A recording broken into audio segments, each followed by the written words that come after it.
Et bonsoir, bonsoir et bienvenue dans ce nouveau live de Planétéo. Je suis Théo et je vous accueille ce soir sur ma planète pour un nouveau live de lecture. Et oui, ce soir, et si on lisait les fables de La Fontaine? C'est notre 4e épisode sur cette lecture.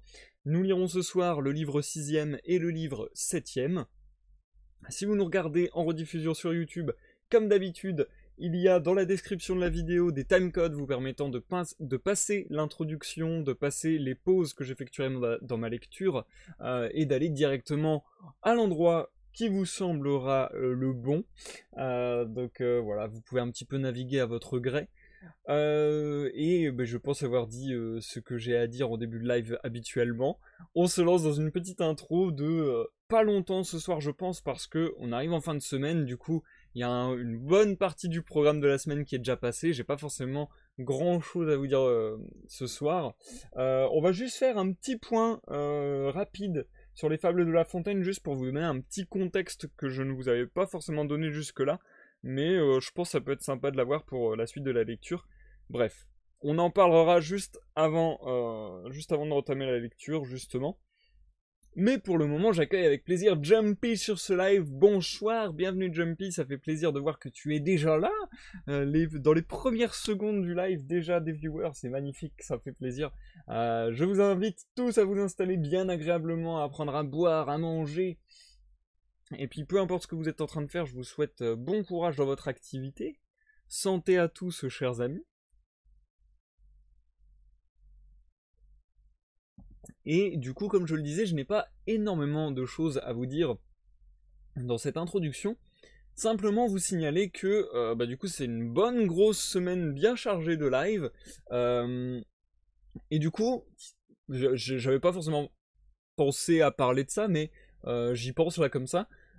Si vous avez des retours en particulier là-dessus, moi ça m'intéresse. Si par exemple vous avez un retour du type ouais, tu commences à faire trop de live, ça commence à nous saouler, il y a trop de publications, il y a trop de messages, ou au contraire, vas-y, free run, fais ce que tu veux. Ou au contraire, enfin, oui, ou potentiellement, je sais pas moi, il y a trop de rediffusions sur la chaîne YouTube, etc. J'en sais rien. N'hésitez pas à me faire des retours là-dessus. Ou peut-être s'il y a certains genres de live qui vous intéressent moins, que vous voudriez ne pas voir forcément apparaître, etc. Je dis pas forcément que je vais faire ce que vous me dites, parce que voilà, j'aurai l'avis de quelques personnes et ça représente pas les plus de 1000 abonnés sur la chaîne YouTube et 270 follow sur la chaîne Twitch. Donc voilà, je dis pas que votre avis va faire loi, mais en tout cas ça m'intéresse de le savoir et ça me permet de me faire moi une petite idée. Et puis par moment, quand j'ai le choix entre certaines choses, du coup, peut-être que ça aura une implication et que je vais me dire ah ok, les gens préfèrent que je fasse la chose de telle manière, je vais plutôt faire ça comme ça. Enfin bon bref, c'est toujours intéressant d'avoir un feedback, même si je ne le suis pas à la lettre, mais au moins pour avoir des grandes perspectives comme ça et un peu savoir comment ça se goupille tout ça pour vous, etc. Bref, moi comme d'hab, freerun, merci Jumpy, ça fait plaisir. Du coup, oui, cette semaine a été assez chargée, je crois que c'est assez rare que je fasse autant de live en une semaine. On a bien réussi, je pense, jusqu'à présent. Il reste le live présent, le live d'aujourd'hui, le live de ce soir, que vous êtes en train de regarder. Il y aura le live demain du 2e épisode de l'émission Ça me rappelle une histoire, où je vous convie fortement, ça me ferait vraiment plaisir de vous y voir demain à 21h, samedi 21h. Ça me ferait extrêmement plaisir de vous y voir parce que c'est un concept qui nécessite la participation des viewers, c'est un concept qui nécessite qu'il y ait des gens lors du live et qui interagissent grâce au point de chaîne. Donc, s'il vous plaît, si vous aimez ce concept, si vous aimez, on va dire, la tournure que peut prendre cette chaîne par ce concept aussi, n'hésitez pas à le faire savoir par votre présence et par votre activité dans le chat. Ça me fera extrêmement plaisir et puis ça permettra au concept d'être pérenne et de continuer dans le temps. C'est un concept que j'apprécie énormément, j'ai beaucoup apprécié de faire le premier épisode, mais bizarrement j'ai la même appréhension, si ce n'est une appréhension encore plus grande, que pour le premier épisode. C'est-à-dire que, comme pour le premier épisode, je me demande, est-ce que je vais réussir l'exercice? Est-ce que ça va vous plaire? Est-ce que ça va me plaire? Est-ce que je vais prendre du plaisir? Est-ce que je vais pas être redondant, me répéter, avoir des tics et des récupérations du live précédent? Enfin, je sais pas, j'appréhende énormément, étrangement, presque plus qu'au premier épisode. D'ailleurs, je me demande si juste pour une question de stress, entre guillemets, je devrais pas le faire de manière plus régulière. J'avais envisagé de le faire une fois toutes les 2 semaines, je vous en parlais récemment, mais en fait en le faisant une fois toutes les 2 semaines, ça laisse le temps de rebuild up à stress, j'ai l'impression, parce que du coup, j'ai l'occasion à nouveau de me dire oh, ça fait longtemps que j'ai pas fait ce concept, est-ce que ça va marcher, est-ce que je vais réussir à le faire, est-ce que ça va plaire, enfin, je sais pas, c'est particulier. Donc du coup, je me dis qu'en fait, si ça se trouve, en termes de stress, j'y gagnerais à le faire de manière plus régulière qu'une fois toutes les 2 semaines. Et en même temps, je me dis, pour l'exceptionnalité de ces lives, et puis aussi pour garder une certaine fraîcheur, en fait, justement, éviter de me répéter de live en live, etc. C'est aussi pas mal qu'il y ait un certain laps de temps entre 2 lives de cette émission, je trouve. Donc je sais pas trop, je me tâte. Mais en tout cas, je suis overhypé. Malgré l'appréhension, je suis overhypé et j'ai très hâte d'y être. Donc demain, ça sera un Ça me rappelle une histoire. Thème fantasy encore une fois parce que c'est le plus facile pour commencer. Donc voilà, le temps que je me rôde sur cette émission, je vais faire des thèmes qui me mettent en confiance et qui m'assurent une certaine sécurité, on va dire, un certain confort. Donc voilà. Demain, thème fantasy, je vous le rappelle très brièvement le concept, il est tout simple.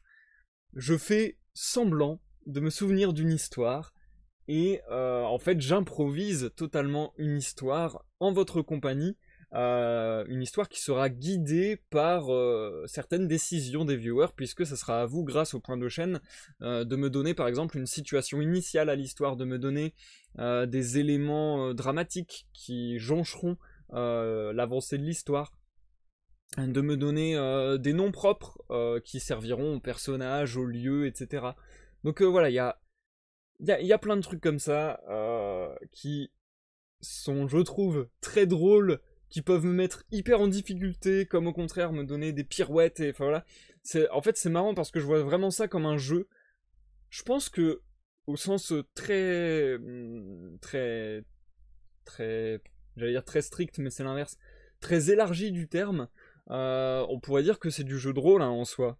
Je trouve vraiment que de toute manière l'exercice ressemble à du mastering de jeu de rôle, à l'exception que là c'est en full impro. Et mais en soi ouais c'est un peu du jeu de rôle où où on se partage un petit peu la tâche de maître du jeu en somme. Donc ouais. Et de joueur aussi en fait. Je sais pas comment appeler ça, c'est un nouveau type de jeu, c'est incroyable. Je suis, je suis un créateur. Enfin voilà, du coup j'ai vraiment hâte d'être demain, et enfin dimanche il y aura un live de découverte de l'univers de League of Legends à 15h sur le champion Echo. Voilou. Et bonsoir l'écoute aux portes, bienvenue sur ce live, ça me fait plaisir de te voir, décidément tu es très assidu aussi, ça me fait extrêmement plaisir. Alors fais selon tes envies, libre à nous d'aller voir ou pas les rediffs YouTube. C'est vrai. En ce moment, c'est marrant parce que souvent, j'ai tendance à vous parler de ce genre de problématiques, de ce genre de choses qui me tracassent, ou à vous demander clairement votre avis. Et en fait, c'est marrant parce que très souvent, vous êtes beaucoup plus rassurant que je ne peux l'être. Genre, moi, dans ma tête, je suis en mode, oh là là, j'ai pas envie de faire chier les gens, j'ai pas envie de les spammer, j'ai pas envie de ceci, j'ai pas envie de cela. Puis en fait, souvent, vous êtes en mode, fais ce que tu veux. Bon. Jumpy, il faut laisser le temps aux gens de choper des points aussi. Oui, ça c'est bien vrai. Ça va être une problématique, ce qui fait que déjà au terme de la première émission, je m'étais posé la question et je me repose la question ces temps-ci. On verra demain, je pense d'ailleurs. Ce sera un peu le crash test aussi. Est-ce que je baisse les prix des récompenses? De toute manière, j'aurai toujours le loisir, s'il le fallait, de le changer directement en live. Donc voilà, il y a moyen qu'il y ait des baisses des prix. De toute manière, je pense qu'il y aura des baisses et des montées de prix sur les récompenses liées à l'émission Ça me rappelle une histoire. En fait, selon le nombre de participants. Parce que plus il y a de gens qui participent, plus je vais pas pouvoir accéder à toutes les requêtes. Donc du coup, il faudra que je limite en mettant des prix plus chers. J'aime pas que ce soit en termes de prix, mais enfin voilà. Vous comprenez bien. En termes de points, si vous voulez, mais voilà. Donc, et d'ailleurs, je précise que les récompenses en points de chaîne, en particules de rêve, pour l'émission Ça me rappelle une histoire, ne sont pas disponibles hors de ce live, ce qui est tout à fait normal, puisque je ne les mets en ligne, je ne les rends effectifs que lors du live, justement pour que ça n'impacte pas le reste de la chaîne et que ça soit une petite capsule comme ça dans le temps. On va parler d'offres et de demandes bientôt, ouais c'est ça. Je pense pas que tu puisses manquer d'imagination, j'y serai demain. Ah merci l'écoute aux portes, ça me fait plaisir que tu sois là demain, ça me fait vraiment plaisir. Par contre ouais, en fait c'est marrant parce que pour le coup j'ai assez du mal à me faire des compliments, mais j'aurais tendance à dire que l'un de mes traits de personnalité c'est justement d'avoir beaucoup d'imagination. Et c'est quelque chose dans laquelle j'ai pas forcément... Bah voilà, je pense pas que ça me fasse défaut, je pense pas que je sois méfiant par rapport à cela, au contraire. Et bizarrement, justement, vu que tout le concept repose en somme sur mon imagination, et bah quand même, ça me fait un petit truc où je me dis, oh, si ça se trouve, je vais avoir la page blanche. En fait, c'est très marrant parce que j'ai cette appréhension de la page blanche, entre guillemets, alors que c'est quelque chose que j'ai vraiment jamais eu. J'ai l'impression de faire uniquement des activités créatives depuis très très longtemps. J'ai l'impression que d'aussi loin que je me souvienne, j'ai toujours trouvé des concepts, des histoires et des manières de raconter des choses à travers ce que je faisais, peu importe le domaine, le format que ce soit. Et je sais pas, en fait, pour moi c'est assez... On va dire c'est assez instinctif, on va dire que c'est même assez naturel dans le sens où j'ai l'impression que c'est ma manière de fonctionner entre guillemets. Et là, bizarrement, vu que tout repose là-dessus en somme, et bah, je sais pas, ça me met une pression. Ça me met une pression où je me dis merde, d'un seul coup, je vais avoir un gros brain fart, je vais plus rien comprendre, ça va être terrible. Mais bon, ça devrait très bien se passer comme la première émission, je n'en doute pas. Faut juste que je me lance, et la date est prise de toute manière, donc je me lancerai demain, y a pas de souci. Voilou, je pense avoir fait... Je pense avoir fait un bon résumé de tout ce que j'avais à dire. On va pouvoir se lancer sur ce qui nous intéresse ce soir, à savoir la lecture des fables de La Fontaine. Et avant qu'on entame la lecture de ce soir, je tenais à dire quelque chose, parce qu'on est un peu à un endroit stratégique de la lecture, c'est-à-dire qu'on est au livre 6e et qu'on lira le livre 7e également ce soir. Et en fait, il faut savoir quelque chose, c'est que dans ce recueil, l'œuvre est partagée en 12 livres, mais c'est une découpe, c'est une manière de découper l'œuvre relativement moderne, relativement récente, qui a pris lieu dans les publications les plus récentes des Fables de La Fontaine. Il faut savoir qu'à la base, les Fables de La Fontaine, ce sont 3 recueils de fables très distincts, composés eux-mêmes de livres, mais très distincts. Il faut savoir que du livre 1 au livre 6, c'est le premier recueil, du livre 7 au livre 11, c'est le deuxième recueil, et le livre 12 est un troisième recueil. Donc voilà, je tenais à vous apporter cette petite information parce qu'elle va vous permettre de comprendre aussi un petit peu mieux, je pense, la structure du texte, étant donné que à la fin du livre 6e, il y a un épilogue, au début du livre 7e, il y a un avis au lecteur ou quelque chose comme ça, enfin, justement quelque chose qui sonne comme le début d'une nouvelle œuvre. Donc voilà, il y a un avertissement au lecteur et il y a une dédicace.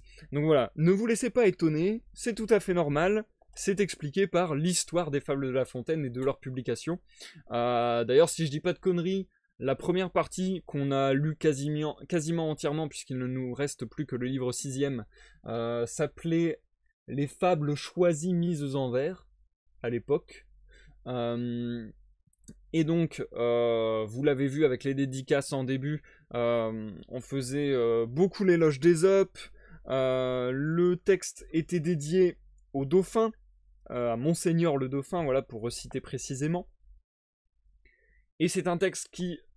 Alors j'ai lu ça tout à l'heure, donc si ça se trouve j'ai dit des mauvaises informations, mais je pense avoir les bonnes dates. qui a été publié aux alentours des années 1668. Ensuite, le deuxième recueil qu'on va commencer donc ce soir avec le livre 7e a quant à lui été publié 10 ans plus tard, donc c'est quand même pas rien, et vous le verrez tout à l'heure, il est dédicacé, il est dédié à quelqu'un d'autre, pas du tout au dauphin. Cette fois-ci c'est... Je suis quasi sûr, mais je préfère le lire pour en être sûr. À Madame de Montespan. Donc voilà, vous le saurez pour tout à l'heure, et vous le verrez tout à l'heure de toute manière. Et enfin, le dernier livre, je crois qu'il est dédicacé encore à quelqu'un d'autre. Et si je ne m'abuse, c'est 20 ans après. Donc il y a eu premier recueil, 10 ans, deuxième recueil, 20 ans. Un truc comme ça, ou 15 ans, genre, enfin c'était un peu plus long. Et c'était, si je ne m'abuse, peu de temps avant la mort de La Fontaine. Donc voilà, ça va être intéressant. La Fontaine qui donne beaucoup son avis au travers de nombreux textes dans les divers livres qu'on a déjà pu lire. On a remarqué notamment que souvent la première fable de chaque livre donnait un petit peu du commentaire de l'auteur sur ce qu'il pensait faire, sur pourquoi il faisait cela, etc. Enfin, La Fontaine glisse plein de commentaires comme ça en sous-texte. Non, même il est assez direct, j'ai envie de dire, mais balance plein de commentaires sur son œuvre et sur sa manière d'écrire, sur pourquoi il écrit, etc., etc. Donc, je trouvais que c'était intéressant de vous donner ces infos supplémentaires, puisque, a priori, on va continuer à voir ça jusqu'à la fin de l'œuvre, et peut-être voir justement son évolution avec le deuxième recueil 10 ans après, le dernier recueil 15 ans encore après, etc., etc. Je me suis beaucoup répété, non? C'est l'une de mes fâcheuses manies. Mais bon, j'espère avoir été le plus clair le plus clair possible et que j'ai été bien compris. On est parti pour la lecture du livre 6e qui comporte une vingtaine de pages, donc ça devrait prendre une trentaine de minutes je pense. Et on effectuera une pause et ensuite on lira le livre 7e qui sera un chouïa plus long. Donc la lecture risque de durer, je pense, en tout et pour tout, environ 1h30 comme les fois passées. 1h45, un truc comme ça. Je prends une dernière lampée. Et on est parti. Je vous souhaite à tous une bonne écoute Jumpy, bonne écoute l'écoute aux portes. Et tous ceux qui nous regardent dans l'ombre du live Twitch et en rediffusion sur YouTube. J'espère que je vais pas avoir autant de mal pendant la lecture là, c'est terrible. Bonne écoute à tous et à tout à l'heure pour la pause. Livre 6e. 1 et 2. Le pâtre et le lion et le chasseur. Les fables ne sont pas ce qu'elles semblent être. Le plus simple animal nous y tient lieu de maître. Une morale nue apporte de l'ennui. Le conte fait passer le précepte avec lui. En ces sortes de feintes, il faut instruire et plaire, et compter pour compter me semble peu d'affaire. C'est par cette raison qu'égayant leur esprit, nombre de gens fameux en ce genre ont écrit. Tous ont fui l'ornement et le trop détendu. On ne voit point chez eux de paroles perdues. Phèdre était si succinct qu'aucuns l'en ont blâmé. Ésope, en moins de mots, s'est encore exprimé. Mais surtout certains Grecs renchérissent et se piquent d'une élégance laconique. Il renferme toujours son conte en 4 vers, bien ou mal, je le laisse à juger aux experts. Voyons-le avec Ésope en un sujet semblable. L'un amène un chasseur, l'autre un pâtre, en sa fable. J'ai suivi leur projet, quant à l'événement, y cousant en chemin quelques traits seulement. Voici comme à peu près Ésope le raconte. Un pâtre à ses brebis, trouvant quelque mécompte, voulut à toute force attraper le larron. Il s'en va près d'un antre, et tente à l'environ des lacs à prendre loup, soupçonnant cette engeance. Avant que partir de ces lieux, « Si tu fais, disait-il, ô monarque des dieux, que le drôle à ces lacs se prenne en ma présence et que je goûte ce plaisir, parmi 20 veaux je veux choisir le plus gras et t'en faire offrande. À ces mots, sort de l'antre un lion grand et fort. Le pâtre se tapit, et dit à demi-mort. Que l'homme ne sait guère, hélas, ce qu'il demande. Pour trouver le larron qui détruit mon troupeau, et le voir en ces lacs pris avant que je parte, ô monarque des dieux, je t'ai promis un veau, je te promets un bœuf si tu fais qu'il s'écarte. C'est ainsi que l'a dit le principal auteur. Passons à son imitateur. un fanfaron amateur de la chasse, venant de perdre un chien de bonne race, qu'il soupçonnait dans le corps d'un lion, vit un berger. « Enseigne-moi, de grâce, de mon voleur, lui dit-il, la maison, que de ce pas je me fasse raison. » Le berger dit, « C'est vers cette montagne. En lui payant de tribut un mouton par chaque mois, j'erre dans la campagne comme il me plaît, et je suis en repos. » Dans le moment qu'il tenait ces propos, le lion sort et vient d'un pas agile, le fanfaron aussitôt d'esquiver. « Ô Jupiter, montre-moi quelque asile, s'écria-t-il, qui me puisse sauver. » La vraie épreuve de courage n'est que dans le danger que l'on touche du doigt. Tel le chercher, dit-il, qui changeant de langage s'enfuit aussitôt qu'il le voit. 3. Phébus et Borée. Borée et le soleil virent un voyageur qui s'était muni par bonheur contre le mauvais temps. On entrait dans l'automne, quand la précaution au voyageur est bonne. Il pleut, le soleil luit, et l'écharpe d'iris rend ceux qui sortent avertis quand c'est moi le manteau leur est fort nécessaire. Les latins les nommaient douteux pour cette affaire. Notre homme, c'était donc à la pluie attendue. Bon manteau bien doublé, bonne étoffe bien forte. Celui-ci, dit le vent, prétend avoir pourvu à tous les accidents, mais il n'a pas prévu que je saurais souffler de sorte qu'il n'ait bouton qui tienne. Il faudra, si je veux, que le manteau s'en aille au diable. Les battements pourraient nous en être agréables. Vous plaît-il de l'avoir? Eh bien, gageons-nous deux, dit Phébus, sans tant de paroles, à qui plutôt aura dégarni les épaules du cavalier que nous voyons. Commencez, je vous laisse obscurcir mes rayons. Il n'en fallut pas plus. Notre souffleur à gage se gorge de vapeur, s'enfle comme un ballon, fait un vacarme de démon, siffle, souffle, tempête, et brise en son passage maint toit qui n'en peut mais fait périr maint bateau. Le tout au sujet d'un manteau. Le cavalier eut besoin d'empêcher que l'orage ne se pût engouffrer dedans. Cela le préserva. Le vent perdit son temps. Plus il se tourmentait, plus l'autre tenait ferme. Il eut beau faire agir le collet et les plis. Sitôt qu'il fut au bout du terme qu'à la gageure on avait mis, le soleil dissipe la nue, récréé, et puis pénètre enfin le cavalier. Sous son balandras fait qu'il sut, le contraint de s'en dépouiller. Encore n'usa-t-il pas de toute sa puissance. Plus fait douceur que violence. 4. Jupiter et le métayer. Jupiter eut jadis une ferme à donner. Mercure en fit l'annonce. Et gens se présentèrent, firent des offres, écoutèrent. Ce ne fut pas sans bien tourner. L'un alléguait que l'héritage était effrayant et rude, et l'autre un autre si. Pendant qu'ils marchandaient ainsi, un d'eux, le plus hardi, mais non pas le plus sage, promit d'en rendre tant, pourvu que Jupiter le laissa disposer de l'air, lui donna saison à sa guise, qu'il eût du chaud, du froid, du beau temps, de la bise, enfin du sec et du mouillé, aussitôt qu'il aurait bâillé. Jupiter y consent. Contrapassé, notre homme tranche du roi des airs, pleut, vente et fait en somme un climat pour lui seul. Ses plus proches voisins ne s'en sentaient non plus que les Américains.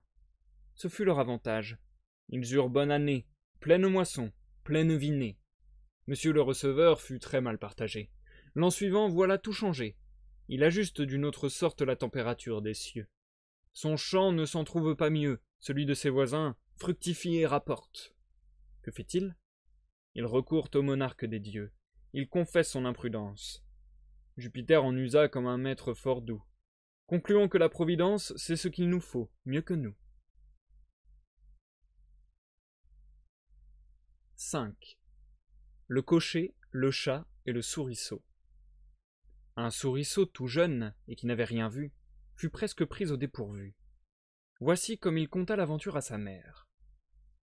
J'avais franchi les monts qui bornent cet état, et trotté comme un jeune rat qui cherche à se donner carrière, lorsque deux animaux m'ont arrêté les yeux. L'un doux, bénin et gracieux, et l'autre turbulent et plein d'inquiétude. Il a la voix perçante et rude, sur la tête un morceau de chair, une sorte de bras dont il s'élève en l'air comme pour prendre sa volée, la queue en panache étalée. Or, c'était un cocher, dont notre souriceau fit à sa mère le tableau, comme d'un animal venu de l'Amérique. Il se battait, dit-il, les flancs avec ses bras, faisant tel bruit et tel fracas, que moi qui, grâce au Dieu, de courage me pique, en ai pris la fuite de peur, le maudissant de très bon cœur. Sans lui, j'aurais fait connaissance avec cet animal qui m'a semblé si doux. Il est velouté comme nous, marqueté, longue queue, une humble contenance, un modeste regard, et pourtant l'œil luisant. Je le crois fort sympathisant avec messieurs les rats, car il a des oreilles en figure aux nôtres pareilles. Je l'allais aborder, quand, d'un son plein d'éclat, l'autre m'a fait prendre la fuite. Mon fils, dit la souris, ce doucet est un chat, qui sous son minois hypocrite contre toute ta parenté d'un malin vouloir est porté. L'autre animal, tout au contraire, bien éloigné de nous mal faire, servira quelques jours peut-être à nos repas. Quant au chat, c'est sur nous qu'il fonde sa cuisine. Garde-toi, tant que tu vivras, de juger des gens sur la mine.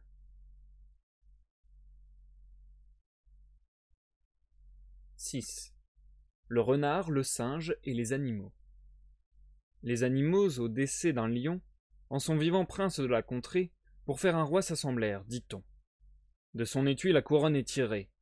Dans une chartre, un dragon l'a gardée. Il se trouva que sur tous essayer, à pas un d'eux elle ne convenait. Plusieurs avaient la tête trop menue, aucun trop grosse, aucun même cornu. Le singe aussi fit l'épreuve en riant, et par plaisir l'attiare essayant, il fit autour force grimaceries, tour de souplesse et mille singeries, passa dedans ainsi qu'en un cerceau. Aux animaux cela sembla si beau qu'il fut élu. Chacun lui fit hommage.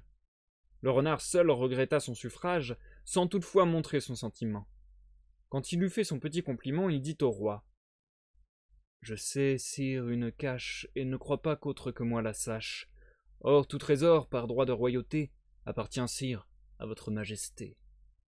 Le nouveau roi bâille après la finance. Lui-même y court pour n'être pas trompé. C'était un piège. Il y fut attrapé. Le renard dit au nom de l'assistance. Prétendrais-tu nous gouverner encore, ne sachant pas te conduire toi-même? Il fut démis, et l'on tomba d'accord qu'à peu de gens convient le diadème.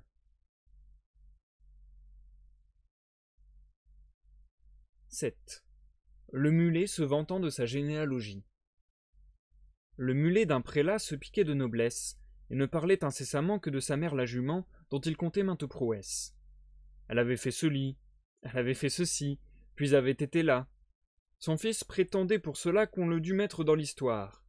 Il eût cru s'abaisser servant un médecin. Étant devenu vieux, on le mit au moulin.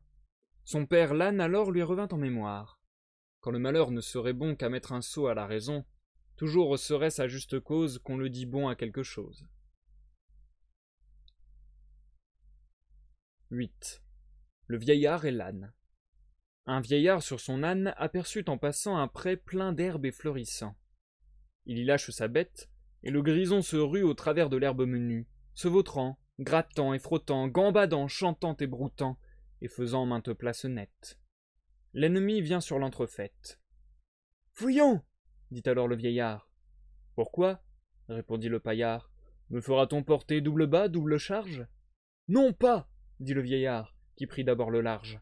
« Et que m'importe donc, dit l'âne, à qui je sois. Sauvez-vous et me laissez paître. Notre ennemi, c'est notre maître. Je vous le dis en bon François. » 9. Le cerf se voyant dans l'eau.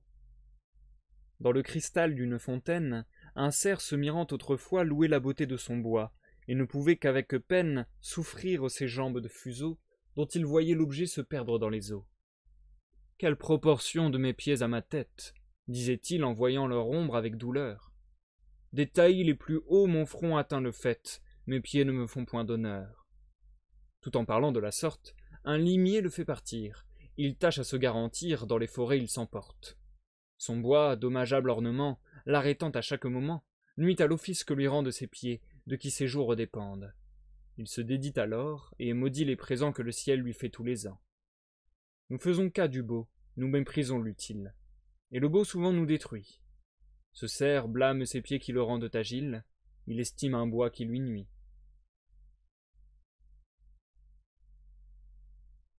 10.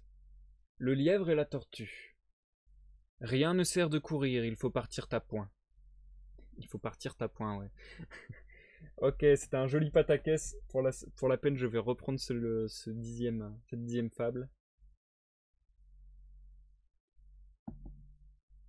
« 10. Le lièvre et la tortue. Rien ne sert de courir, il faut partir à point. Le lièvre et la tortue en sont un témoignage. Gageons, dit celle-ci, que vous n'atteindrez point sitôt que moi ce but. Sitôt? Êtes-vous sage? Répartit l'animal léger. Ma commère, il vous faut purger avec 4 grains dès les bords. Sage ou non, je parie encore. Ainsi fut fait, et de tous deux, on mit près du but les enjeux. Savoir quoi, ce n'est pas l'affaire. Ni de quel juge l'on convainc. Notre lièvre n'avait que 4 pas à faire. J'entends de ceux qu'il fait lorsque, près d'être atteint, il s'éloigne des chiens, les renvoie aux calendes, et leur fait arpenter les landes. Ayant, dis-je, du temps de reste pour brouter, pour dormir et pour écouter d'où vient le vent, il laisse la tortue aller son train de sénateur. Elle part, elle s'évertue, elle se hâte avec lenteur. Lui cependant méprise une telle victoire, tient la gageure à peu de gloire, croit qu'il y va de son honneur de partir tard. Il broute, il se repose, il s'amuse à toute autre chose qu'à la gageure. À la fin, quand il vit que l'autre touchait presque au bout de la carrière, il partit comme un trait, mais les élans qu'il fit furent vains. La tortue arriva la première. « Eh bien, lui cria-t-elle, avais-je pas raison? De quoi vous sert votre vitesse? Moi, l'emporter, et que serait-ce si vous portiez une maison? » 11. L'âne et ses maîtres. L'âne d'un jardinier se plaignait au destin de ce que l'on faisait lever devant l'aurore. De ce qu'on le faisait lever devant l'aurore. Ouah, désolé, j'ai vraiment du mal ce soir. 11. L'âne et ses maîtres. L'âne d'un jardinier se plaignait au destin de ce qu'on le faisait lever devant l'aurore. Les coqs, lui disait-il, ont beau chanter matin, je suis plus matineux encore. Et pourquoi? Pour porter des herbes au marché, belle nécessité d'interrompre mon somme.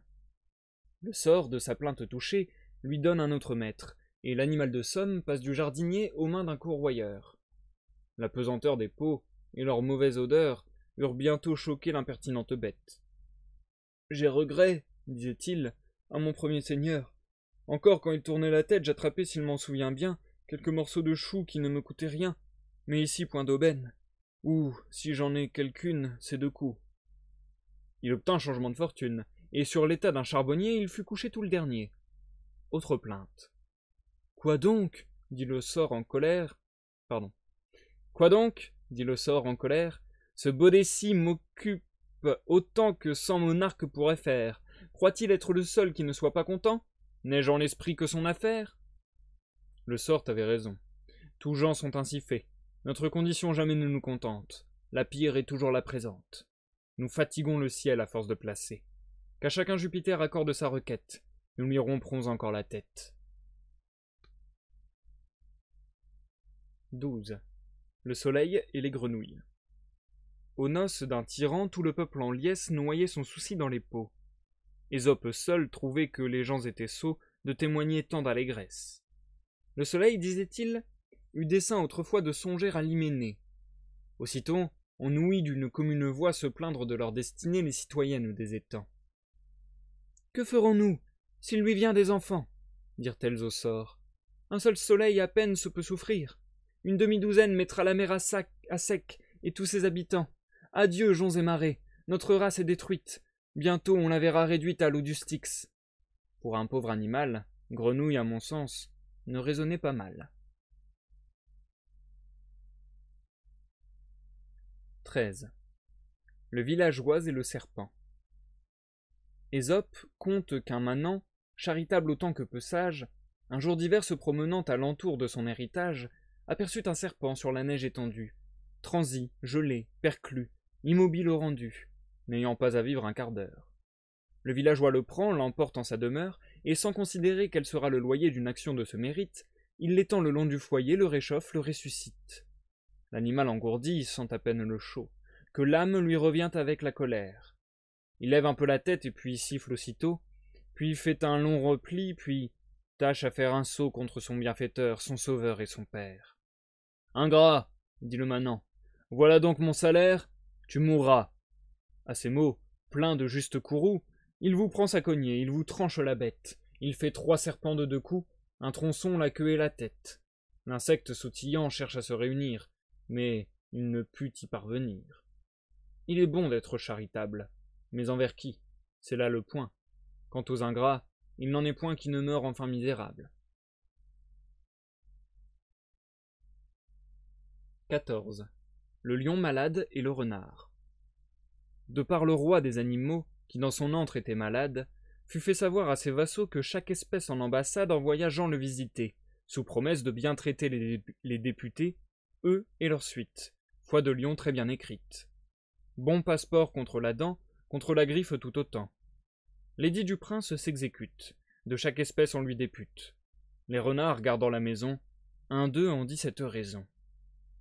Les pas empreints sur la poussière par ceux qui s'en vont faire aux malades leur cours, tous, sans exception, regardent sa tanière.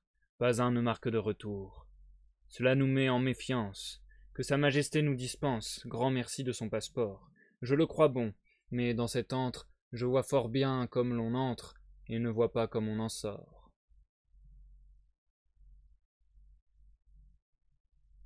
« 15. L'oiseleur, l'autour et l'alouette. Les injustices des pervers servent souvent d'excuse aux nôtres. Telle est la loi de l'univers. Si tu veux qu'on t'épargne, épargne aussi les autres. Un manant au miroir prenait des oisillons. Le fantôme brillant attire une alouette. Aussitôt un autour, planant sur les sillons, descend des airs, fond, et se jette sur celle qui chantait quoique près du tombeau. Elle avait évité la perfide machine, lorsque, se rencontrant sous la main de l'oiseau, elle sent son ongle maligne. Pendant qu'à la plumée l'autour est occupé, lui-même sous les raies demeure enveloppé. « Oiseleur, laisse-moi, dit-il en son langage, je ne t'ai jamais fait de mal. » L'oiseleur répartit. Ce petit animal t'en avait-il fait davantage? 16. Le cheval et l'âne. En ce monde, il se faut l'un l'autre secourir. Si ton voisin vient à mourir, c'est sur toi que le fardeau tombe. Un âne accompagnait un cheval peu courtois, celui-ci ne portant que son simple harnois, et le pauvre baudet si chargé qu'il succombe. Il pria le cheval de l'aider quelque peu, autrement il mourrait devant qu'être à la ville. « La prière, dit-il, n'en est pas un civil.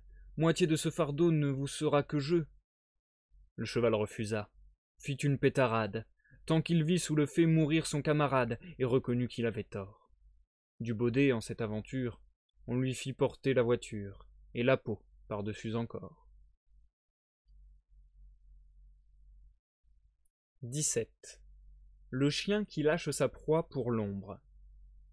Chacun se trompe ici-bas. On voit courir après l'ombre tant de fous qu'on n'en sait pas la plupart du temps le nombre. Aux chiens dont parlent Ésope, il faut les renvoyer. Ce chien, voyant sa proie en l'eau représentée, la quitta pour l'image et pensa se noyer. La rivière devint tout d'un coup agitée. À toute peine il regagna les bords, et n'eut ni l'ombre ni le corps. 18. Le charretier embourbé. Le phaéton d'une voiture à foin vit son char embourbé. Le pauvre homme était loin de tout humain secours. C'était à la campagne près d'un certain canton de la Basse-Bretagne appelé Quimper-Corentin. On sait assez que le destin adresse là les gens quand il veut qu'on enrage. Dieu nous préserve du voyage.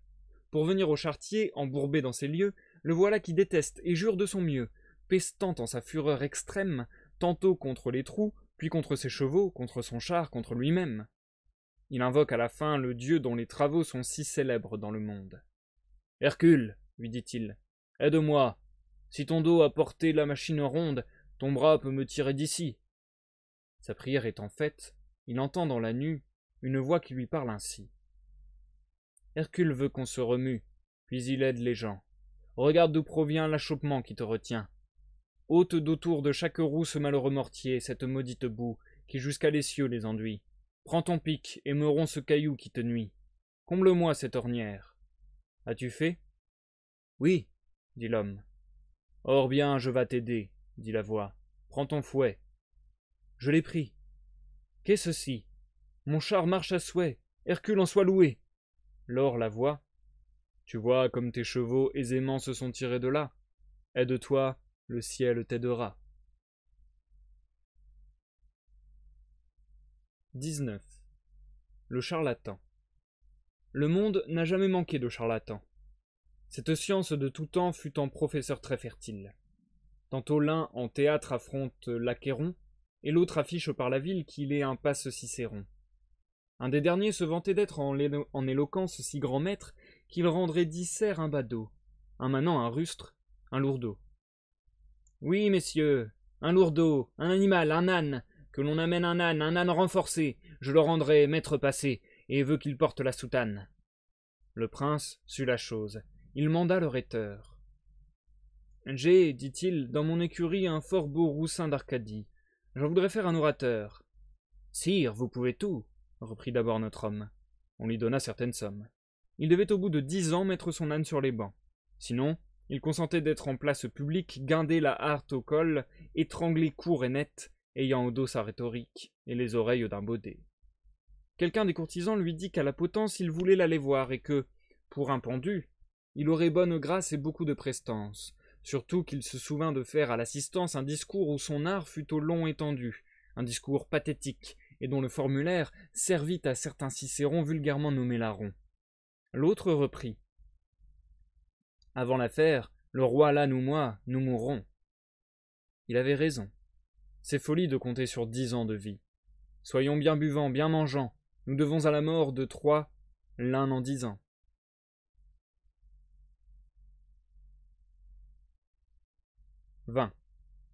La discorde.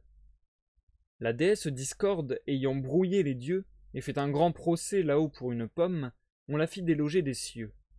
Chez l'animal qu'on appelle homme, on la reçut à bras ouverts, elle, et que si que non son frère, avec tien et mien son père.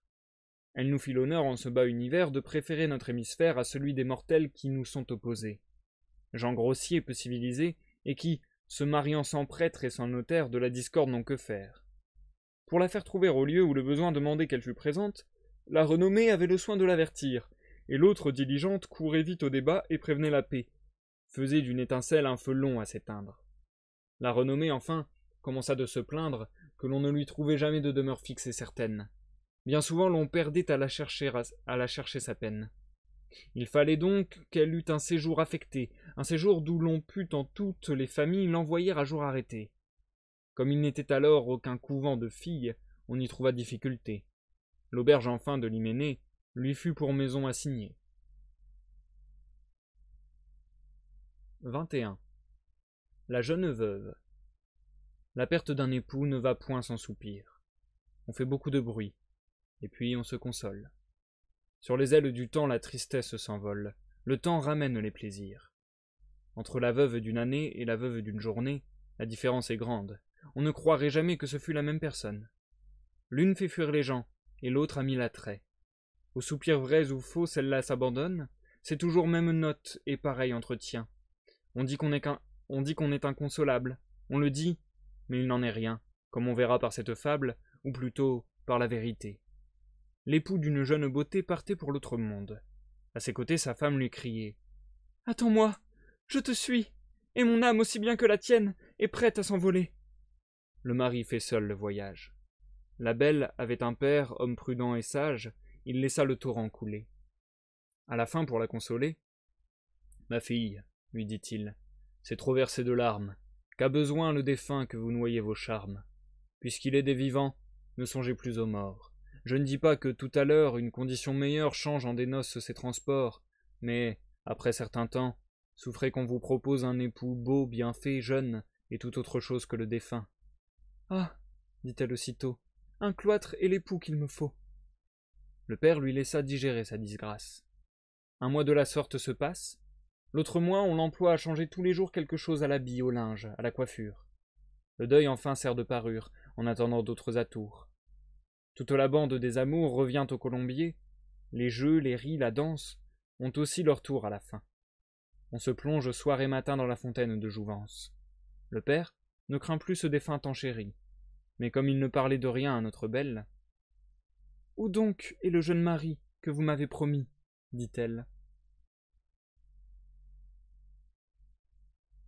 Épilogue. Bornons ici cette carrière. Les longs ouvrages me font peur.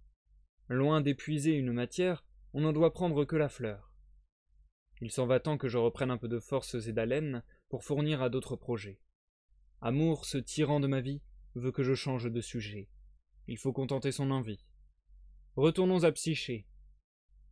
Démon, vous m'exhortez à peindre ses malheurs et ses félicités. J'y consens.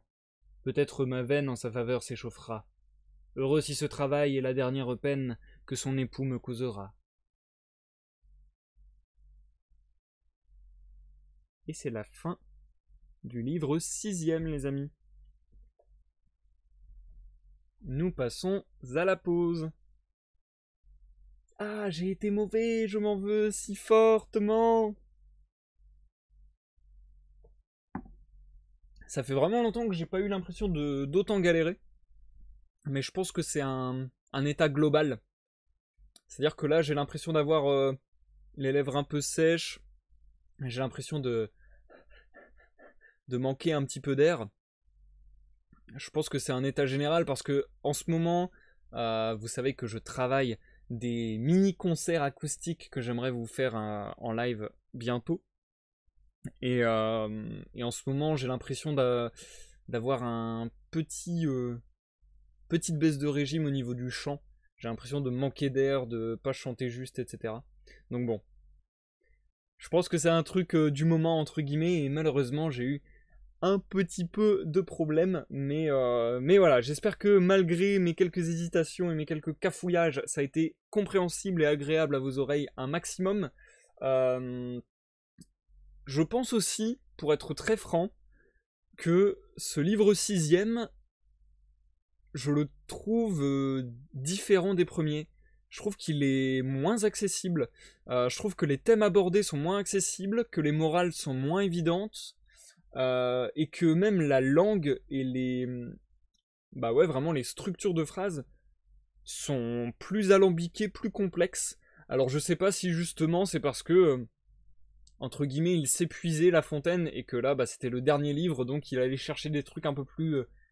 Enfin il essayait de trouver de nouvelles choses, mais du coup pour pas se répéter il devait aller chercher plus loin et c'était plus compliqué, j'en sais rien, mais je trouve que là c'était beaucoup plus sombre, beaucoup moins accessible, je vais dire ça. Et du coup, bonsoir Cora, bienvenue sur ce live, ça me fait plaisir de te croiser, cher ami. Bonsoir, bonsoir. Moi, ça m'a plu. Oh, merci Cora, c'est gentil. J'écoute en berceuse, je me concentre surtout sur ta voix et ça m'a pas choqué. Ah bah merci Jumpy, ça fait plaisir. Concert acoustique. Eh oui Cora, c'est un truc que j'ai envie de faire depuis très longtemps, dont je parle depuis super longtemps, et malheureusement, j'ai pas forcément eu le talent, on va dire, enfin le talent. En gros, quand j'ai prévu de faire des lives acoustiques, je venais de commencer la guitare, donc forcément j'avais pas du tout le niveau, et en plus, jouer la guitare et chanter en même temps, c'est quelque chose que je trouve particulièrement compliqué. Donc j'espère que ça va venir et j'espère que ça vient déjà un petit peu avec le temps.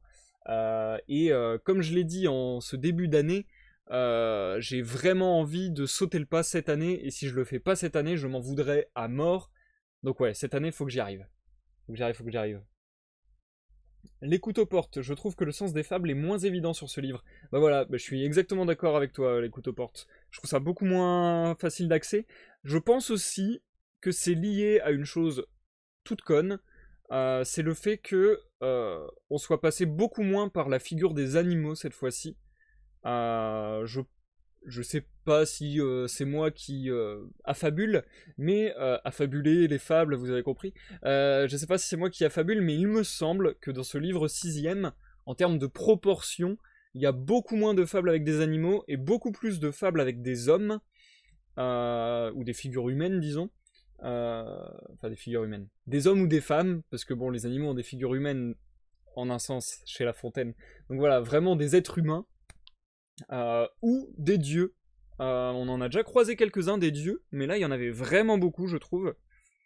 Et du coup, enfin ouais, je trouve que même sur le ton, il y avait quelque chose de très différent. Par exemple, l'avant-dernière fable, la jeune veuve, et même celle d'encore avant, la discorde, je trouve qu'elles sont beaucoup plus sombres, beaucoup plus terre à terre d'un seul coup. Enfin, je sais pas, je trouve qu'il y a un ton un peu différent aussi. Et donc oui, dans l'épilogue, La Fontaine qui se confie encore à nous et qui dit qu'encore une fois, quelque chose que je trouve tout à fait juste et tout à fait vrai, qu'il faut pas forcément tirer sur la corde et aller au bout des choses entre guillemets, et bah voilà, qui préfère dire bon bah voilà, j'en ai terminé avec cet ouvrage, il valait mieux s'arrêter tant que j'ai trouvé la quintessence plutôt que de tirer jusqu'à ce que ce soit mauvais. Et du coup voilà, j'aurais tendance à dire sur mes goûts personnels, mais c'est vraiment basé sur mes goûts personnels, que le livre 6ème était déjà un peu moins réussi que le reste, mais ça reste très agréable et d'un style très agréable en fait. C'est ça qui est fort avec La Fontaine, je trouve, c'est que en très peu de mots, il y a vraiment quelque chose qui passe. Et c'est un certain talent. Euh, et du coup, on a lu, et ça m'a bien étonné, on a lu Le Lièvre et la Tortue. C'est ouf à quel point, en fait, il y a tellement d'histoires de La Fontaine qu'on connaît tous, que genre, ça m'a sorti de la tête que c'était dans les Fables de La Fontaine, quoi. Et du coup, quand je l'ai vu popper, j'étais là. Ah mais ouais, c'est vrai. Genre, c'est très bizarre. Et du coup, bonsoir, papa de Cora. Heureux de vous parler. Bienvenue sur ce live. Ça me fait plaisir. Du coup, Cora, j'en profite. Toi qui me demandais quand est-ce que j'allais faire, tu sais, les lives, on va dire. Moi, c'est plus du jeu de rôle interactif maintenant, ça a un petit peu muté vers quelque chose d'autre. Mais tu me demandais quand est-ce que je faisais ces lives un petit peu spéciaux. Et bah, du coup, le prochain live aura lieu demain à 21h si ça t'intéresse de nous rejoindre. Donc voilà, demain, 21h, ça me rappelle une histoire. Et puis, bah, je t'expliquerai le concept demain si tu y viens. Sinon, on en reparlera de toute manière, il n'y a pas de souci. D'ailleurs, j'en profite aussi que Cora soit dans le chat. Je serai en soirée. Bah, y a pas de souci, Cora, on en reparlera de toute manière. Mais je profite que tu sois là aussi pour vous dire à tous que jeudi prochain, jeudi 12, alors faut qu'on se remette d'accord avec Cora et qu'on en reparle en privé, mais a priori, jeudi 12, il est fort possible que vous me voyiez sur sa chaîne. Enfin, que vous me voyiez, que vous m'entendiez sur sa chaîne. On devrait faire un live d'analyse de clips comme on a déjà pu faire pas mal de fois. Donc grosso modo d'analyse d'animation, des clips d'animation pour de la musique, hein, tout simplement. Donc voilà, n'hésitez pas à nous rejoindre, ça pourrait être très sympathique. Je kidnappe votre planétéo, exactement, exactement. Faudra vraiment que je m'attache les cheveux, ça rend pas mal. Bref, sur ce, je pense qu'on va entamer la lecture du livre 7ème, je vais juste changer le titre du live rapidement. Puis j'en profite aussi, je sais pas pourquoi je pense à ça d'un seul coup, mais j'en profite aussi pour vous dire que vraiment je suis super content en ce moment des retours que je peux avoir sur YouTube. J'ai l'impression qu'il y a un regain. Alors je sais pas si c'est justement parce que je le communique de plus en plus. C'est vrai que c'est pas quelque chose que j'aime demander, mais j'en parle de plus en plus souvent, du fait de laisser des commentaires, de mettre des j'aime et ainsi de suite. Et je sais pas, je sais pas si c'est si c'est une constante, si c'est un coup du sort, si c'est corrélé, mais j'ai l'impression que en ce moment sur la chaîne YouTube, vous me laissez beaucoup d'avis positifs en commentaire, vous me laissez beaucoup d'avis constructifs aussi, vous parlez vachement plus des œuvres, etc. Et vous me filez pas mal de suggestions sur les lives à venir, etc. Enfin bref, c'est très agréable d'entretenir ce débat avec vous dans les commentaires sur YouTube. Donc encore une fois, n'hésitez pas et merci à vous tous parce que franchement j'ai des super retours qui sont adorables. C'est une chose que j'avais dit lorsque j'avais atteint les 1000 abonnés. Je pense que j'ai quand même une chance assez dingue qui est que la majeure partie de mes commentaires, ce soit des remerciements. Ce que je trouve complètement fou et je me dis que pour le coup, ça doit pas être le cas de toutes les chaînes YouTube, loin de là. Donc c'est vrai que moi, quotidiennement, je reçois peut-être 2-3 messages de gens qui me disent « Merci, ça fait trop plaisir, tu m'as aidé pour mes études, tu m'as aidé pour le collège, tu m'as aidé pour... » Et c'est ça aussi qui est marrant, c'est que j'ai autant des gens au collège que des gens des fois en études un peu supérieures. Et ouais, j'ai plein de commentaires divers et variés ou de gens qui apprennent le français, de gens qui ont du mal avec la lecture et qui du coup, grâce à la lecture audio, s'y mettent, etc. Ils prennent goût, ils prennent plaisir. Donc ouais, j'ai vraiment tout un tas de commentaires hyper gratifiants en fait. Et pour tout cela, merci beaucoup. Voilou, on va entamer la lecture du livre 7e. Comme je le disais, le livre 7e, il faut le voir comme une autre œuvre. Enfin, à partir de là, il faut le voir comme une autre œuvre, puisque je rappelle que du livre 1 au livre 6, il s'agissait d'un recueil publié en 1668, et le recueil qu'on s'apprête à entamer a été publié 10 ans plus tard. Donc voilà, à partir du livre 7e, c'est un autre recueil de fables, c'est juste que sous notre édition moderne, sous nos publications modernes, ça a été compilé en un seul gros bouquin qui s'appelle Fables de La Fontaine. Mais voilà. Du coup, vu qu'on commence une nouvelle œuvre, un nouveau recueil, ne vous étonnez pas, il va y avoir une nouvelle dédicace, un nouvel avertissement au lecteur. Mais sinon, le reste devrait être assez semblable, je pense. Même si, justement, j'ai une énorme curiosité à voir s'il y a eu une évolution, s'il y a eu peut-être une prise de conscience, j'en sais rien, de La Fontaine, ou voilà, qui, comme il le disait à l'instant dans l'épilogue du recueil précédent, n'a pas envie de tirer sur la corde. Donc, est-ce que justement il a dû se réinventer, et si oui, de quelle manière il a pensé sa réinvention pour revenir avec de la fraîcheur, avec des nouveautés, avec de l'innovation. Donc je suis très très curieux, et je suis aussi curieux de voir si du coup il y a des fables qu'on connaît de manière populaire dans la population globale qui sont tirées du coup de ces recueils plus tardifs. Ça m'intéresse. J'ai hâte de voir. Le livre 7e est un chouïa plus long, donc je pense qu'on est parti pour bien 40 minutes de lecture. Je vais reprendre mon souffle 2 secondes. Et du coup, merci Jumpy d'être passé, ça me fait extrêmement plaisir. Je te souhaite une bonne nuit. Des bisous.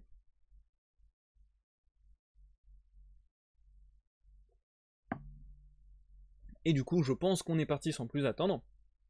Je vous souhaite à tous une bonne écoute. Bah non, pas Jumpy du coup. Bonne écoute, l'écoute aux portes. Bonne écoute Cora et Papa Cora. Bonne écoute à tous ceux dans l'ombre et à ceux qui nous regardent en rediffusion sur YouTube. Et je vous dis à tout à l'heure pour l'outro du live.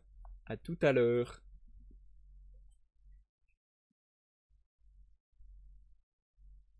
Livre 7e. Avertissement. Voici un second recueil de fables que je présente au public. J'ai jugé à propos de donner à la plupart de celles-ci un air et un tour un peu différents de celui que j'ai donné aux premières, tant à cause de la différence des sujets que pour remplir de plus de variété mon ouvrage.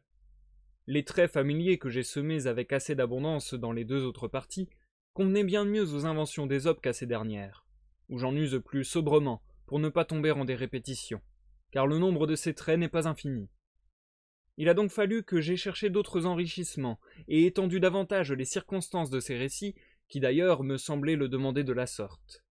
Pour peu que le lecteur y prenne garde, il le reconnaîtra lui-même. Ainsi je ne tiens pas qu'il soit nécessaire d'en étaler ici les raisons, non plus que de dire où j'ai puisé ces derniers sujets. Seulement je dirais par reconnaissance que j'en dois la plus grande partie à Pilpay, sage indien. Son livre a été traduit en toutes les langues. Les gens du pays le croient fort ancien et original à l'égard d'Ésope, si ce n'est Ésope lui-même sous le nom du sage Lockman. Quelques autres m'ont fourni des sujets assez heureux. Enfin, j'ai tâché de mettre en ces 2 dernières parties toute la diversité dont j'étais capable. Il s'est glissé quelques fautes dans l'impression. J'en ai fait faire un errata, mais ce sont de légers remèdes pour un défaut considérable. Si on veut avoir quelque plaisir de la lecture de cet ouvrage, il faut que chacun fasse corriger ses fautes à la main dans son exemplaire, ainsi qu'elles sont marquées par chaque errata, aussi bien pour les 2 premières parties que pour les dernières. À Madame de Montespan. L'apologue est un don qui vient des immortels. Ou, si c'est un présent des hommes, quiconque nous l'a fait mériter des autels. Nous devons, tous tant que nous sommes, ériger en divinité le sage par qui fut ce bel art inventé. C'est proprement un charme, il rend l'âme attentive, ou plutôt il la tient captive, nous attachant à des récits qui mènent à son gré les cœurs et les esprits. Ô vous qui l'imitez, Olympe, si ma muse a quelquefois pris place à la table des dieux, sur ces dons aujourd'hui daignez porter les yeux, favoriser les jeux où mon esprit s'amuse. Le temps qui détruit tout, respectant votre appui, me laissera franchir les ans dans cet ouvrage. Tout auteur qui voudra vivre encore après lui doit s'acquérir votre suffrage. C'est de vous que mes vers attendent tout leur prix. Il n'est beauté dans nos écrits dont vous ne connaissez jusque aux moindres traces. Et, qui connaît que vous les beautés et les grâces? Paroles et regards, tout est charme dans vous. Ma muse en un sujet si doux voudrait s'étendre davantage, mais il faut réserver à d'autres cet emploi, et d'un plus grand maître que moi votre louange et le partage. Olympe, c'est assez qu'à mon dernier ouvrage votre nom serve un jour de rempart et d'abri. Protégez désormais le livre favori par qui j'ose espérer une seconde vie. Sous vos seuls auspices, ces vers seront jugés malgré l'envie, dignes des yeux de l'univers. Je ne mérite pas une faveur si grande, la fable en son nom la demande. Vous savez quel crédit ce mensonge a sur nous. S'il procure à mes vers le bonheur de vous plaire, je croirai lui devoir un temple pour salaire, mais je ne veux bâtir des temples que pour vous. 1. Les animaux malades de la peste. Un mal qui répand la terreur, mal que le ciel en sa fureur inventa pour punir les crimes de la terre, la peste, puisqu'il faut l'appeler par son nom, capable d'enrichir en un jour l'Achéron, faisait aux animaux la guerre. Ils ne mouraient pas tous, mais tous étaient frappés. On n'en voyait point d'occupés à chercher le soutien d'une mourante vie. Nul mets n'excitait leur envie, ni loup ni renard n'épiait la douce et l'innocente proie. Les tourterelles se fuyaient, plus d'amour, partant plus de joie. Le lion tint conseil et dit : « Mes chers amis, je crois que le ciel a permis pour nos péchés cette infortune. Que le plus coupable de nous se sacrifie au trait du céleste courroux, peut-être il obtiendra la guérison commune. L'histoire nous apprend qu'en de tels accidents, on fait de pareils dévouements. Ne nous flattons donc point, voyons sans indulgence l'état de notre conscience. Pour moi, satisfaisant mes appétits gloutons, j'ai dévoré force moutons. Que m'avait-il fait? Nulle offense. Même il m'est arrivé quelquefois de manger le berger. Je me dévouerai donc s'il le faut, mais je pense qu'il est bon que chacun s'accuse ainsi que moi, car on doit souhaiter, selon toute justice, que le plus coupable périsse. Sire, dit le renard, vous êtes trop bon roi, vos scrupules font voir trop de délicatesse. Eh bien, mangez, mouton, canaille, votre sotte espèce, est-ce un péché? Non, non. Vous leur fîtes seigneur en les croquant beaucoup d'honneur, et quant au berger, l'on peut dire qu'il était digne de tout mot, étant de ces gens-là qui, sur les animaux, se font un chimérique empire. Ainsi dit le renard, et flatteur d'applaudir. On n'osa trop approfondir du tigre, ni de l'ours, ni des autres puissances, les moins pardonnables offenses. Tous les gens querelleurs, jusqu'au simple matin, au dire de chacun, étaient de petits saints. L'âne vint à son tour, et dit : « J'ai souvenance qu'en un près de moi ne passant, la faim, l'occasion, l'herbe tendre, et je pense quelque diable aussi me poussant, je tondis de ce près la largeur de ma langue. Je n'en avais nul droit, puisqu'il faut parler net. » À ces mots, on cria haro sur le baudet. Un loup quelque peu clair prouva par sa harangue qu'il fallait dévouer ce maudit animal, ce pelé, ce galeux, d'où venait tout leur mal. Sa peccadille fut jugée incapendable. Manger l'herbe d'autrui, quel crime abominable! Rien que la mort n'était capable d'expier son forfait. On le lui fit bien voir. Selon que vous serez puissant ou misérable, les jugements de cour vous rendront blanc ou noir. 2. Le mal marié. Que le bon soit toujours camarade du beau. Dès demain je chercherai femme. Mais comme le divorce entre eux n'est pas nouveau, et que peu de beaux corps, hôtes d'une belle âme, assemblent l'un et l'autre point, ne trouvez pas mauvais que je ne cherche point. J'ai vu beaucoup d'hymens, aucun d'eux ne me tente. Cependant des humains presque les 4 parts s'exposent hardiment au plus grand des hasards. Les 4 parts aussi des humains se repentent. J'en vais aller Guérin qui, s'étant repenti, ne put trouver d'autre parti que de renvoyer son épouse, querelleuse, avare et jalouse. Rien ne la contentait, rien n'était comme il faut. On se levait trop tard, on se couchait trop tôt, puis du blanc, puis du noir, puis encore autre chose. Les valets enragés, l'époux était à bout. Monsieur ne songe à rien, monsieur dépense tout, monsieur court, monsieur se repose. Elle en dit tant que monsieur, à la fin, lassé d'entendre un tel lutin, vous la renvoie à la campagne chez ses parents. La voilà donc compagne de certaines Phyllis qui gardent les dindons avec les gardeurs de cochons. Au bout de quelque temps, qu'on la crut adoucie, le mari la reprend, Eh bien, qu'avez-vous fait? Comment passiez-vous votre vie? L'innocence des champs est-elle votre fait? Assez, dit-elle. Mais ma peine était de voir les gens plus paresseux qu'ici. Ils n'ont des troupeaux nul souci. Je leur savais bien dire et m'attirerai la haine de tous ces gens si peu soigneux. Eh, madame, reprit son époux tout à l'heure, si votre esprit est si hargneux que le monde qui ne demeure qu'un moment avec vous et ne revient qu'au soir est déjà lassé de vous voir, que feront des valets qui toute la journée vous verront contre eux déchaînés? Et que pourra faire un époux, que vous voulez qu'il soit jour et nuit avec vous? Retournez au village. Adieu. Si de ma vie je vous rappelle, et qu'il m'en prenne envie, puissais-je chez les morts avoir pour mes péchés 2 femmes comme vous sans cesse à mes côtés. 3. Le rat qui s'est retiré du monde. Les Levantins, en leur légende, disent qu'un certain rat, las des soins d'ici-bas, dans un fromage de Hollande, se retira loin du tracas. La solitude était profonde, s'étendant partout à la ronde. Notre ermite nouveau subsistait là-dedans. Il fit tant de pieds et de dents qu'en peu de jours, il eut au fond de l'ermitage le vivre et le couvert. Que faut-il davantage? Il devint gros et gras. Dieu prodigue ses biens à ceux qui font vœu d'être siens. Un jour, aux dévots personnages, des députés du peuple rat s'en vinrent demander quelque aumône légère. Ils allaient en terre étrangère chercher quelque secours contre le peuple chat. Ratopolis était bloqué. On les avait contraints de partir sans argent, attendu l'état indigent de la République attaquée. Ils demandaient fort peu, certains que le secours serait prêt dans 4 ou 5 jours. « Mes amis, dit le solitaire, les choses d'ici-bas ne me regardent plus. En quoi peut un pauvre reclus vous assister? Que peut-il faire que de prier le ciel qu'il vous aide en ceci? J'espère qu'il aura de vous quelques soucis. » Ayant parlé de cette sorte, le nouveau saint ferma sa porte. Qui désignai-je à votre avis par ce rat si peu secourable? Un moine?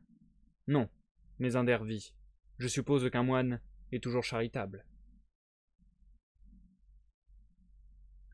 4. Le héron, la fille.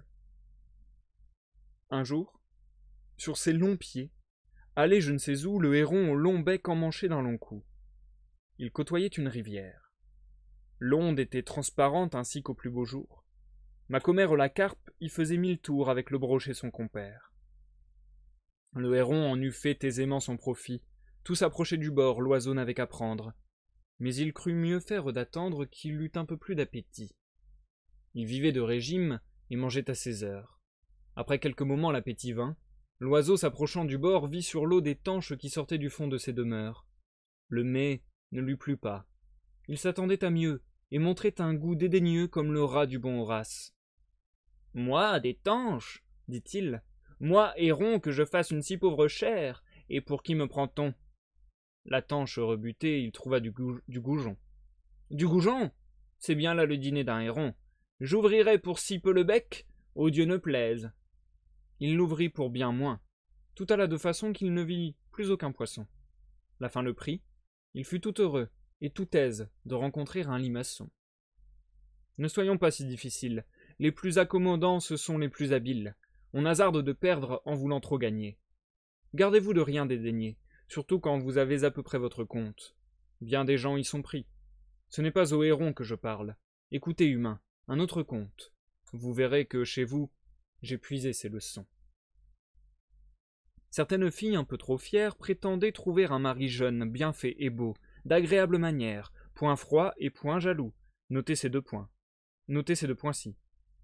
Cette fille voulait aussi qu'il eût du bien, de la naissance, de l'esprit, enfin tout. Mais qui peut tout avoir? Le destin se montra soigneux de la pourvoir. Il vint des parties d'importance. La belle les trouva trop chétifs de moitié. « Quoi, moi?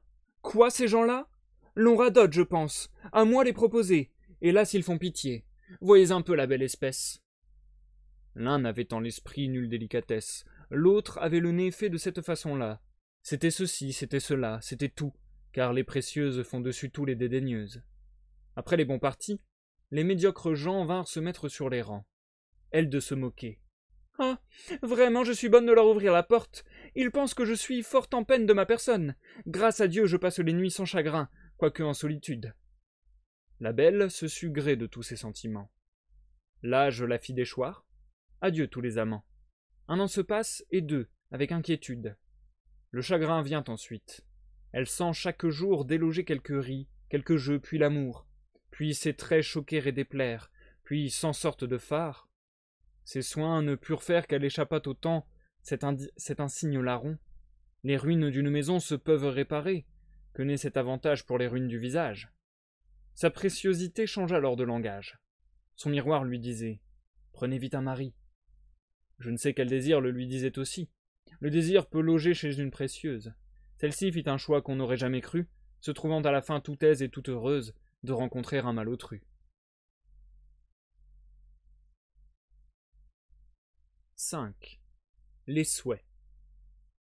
Il est aux Moghols des follets qui font office de valets, tiennent la maison propre, aux soins de l'équipage et quelquefois du jardinage. Si vous touchez à leur ouvrage, vous gâtez tout. Un d'eux près du Gange autrefois cultivait le jardin d'un assez bon bourgeois. Il travaillait sans bruit, avait beaucoup d'adresse, aimait le maître et la maîtresse, et le jardin surtout.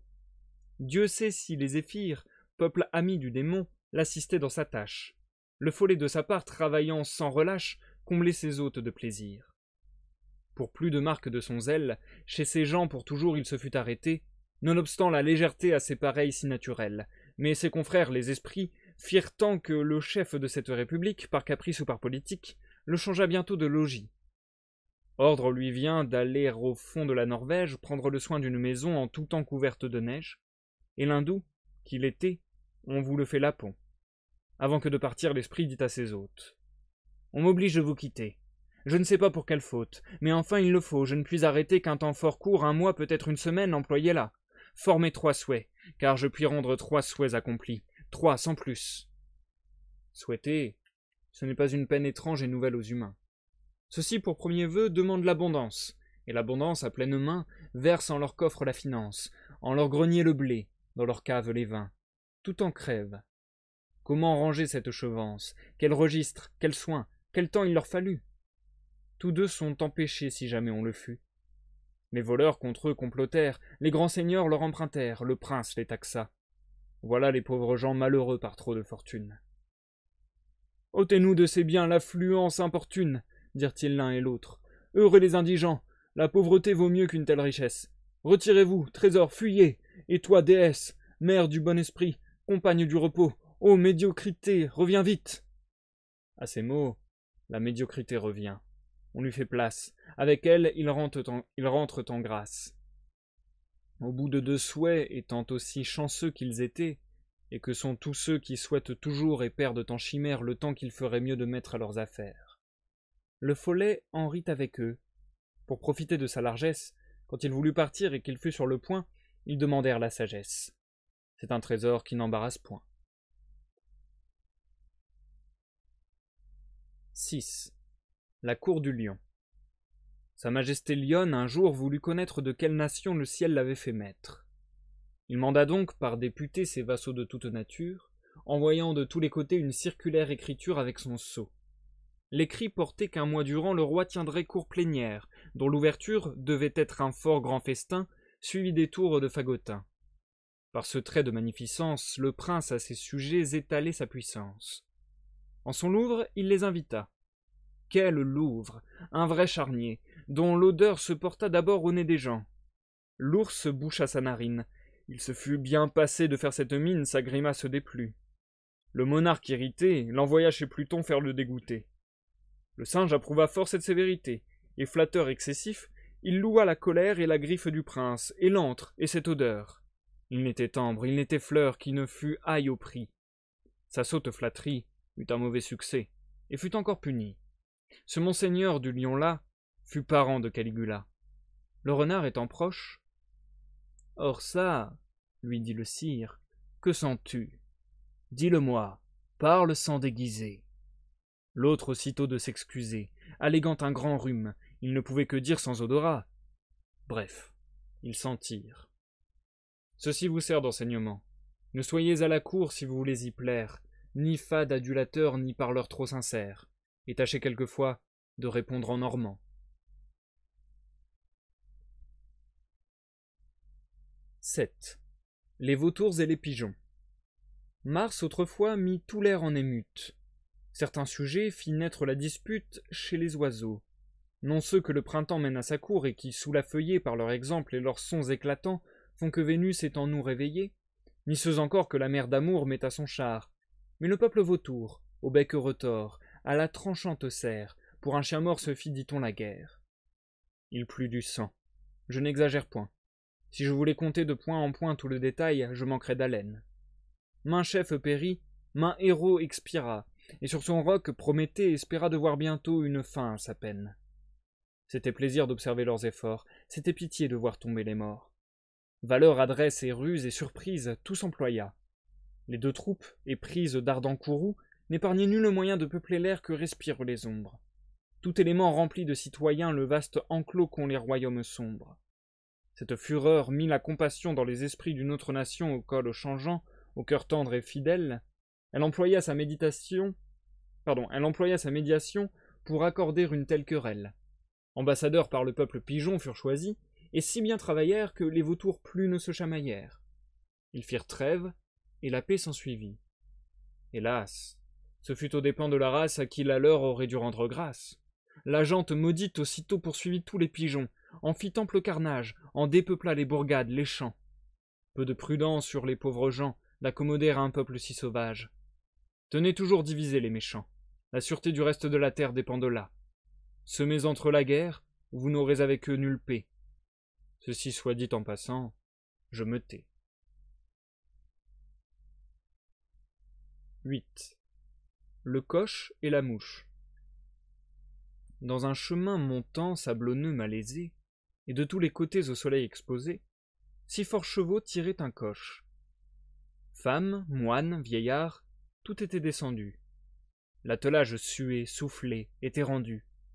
Une mouche survient, et des chevaux s'approchent, prétend les animer par son bourdonnement. Puis que l'un, puis que l'autre, et pense à tout moment qu'elle fait aller la machine, s'assied sur le timon, sur le nez du cocher. Aussitôt que le char chemine et qu'elle voit les gens marcher, elle s'en attribue uniquement la gloire, va, vient, fait l'empresser. Il semble que ce soit un sergent de bataille allant en chaque endroit faire avancer ses gens et hâter la victoire. La mouche, en ce commun besoin, se plaint qu'elle agisse seule et qu'elle a tout le soin, qu'aucun n'aide aux chevaux à se tirer d'affaire. Le moine disait son bréviaire, il prenait bien son temps. Une femme chantait, c'était bien de chansons qu'alors il s'agissait. Dame Mouche s'en va chanter à leurs oreilles et fait 100 sottises pareilles. Après bien du travail, le coche arrive au haut. « Respirons maintenant, dit la mouche aussitôt. J'ai tant fait que nos gens sont enfin dans la plaine. Ça, messieurs les chevaux, peignez-moi de ma peine. » Ainsi, certaines gens, faisant les empresser, s'introduisent dans les affaires. Ils font partout les nécessaires et partout importuns devraient être chassés.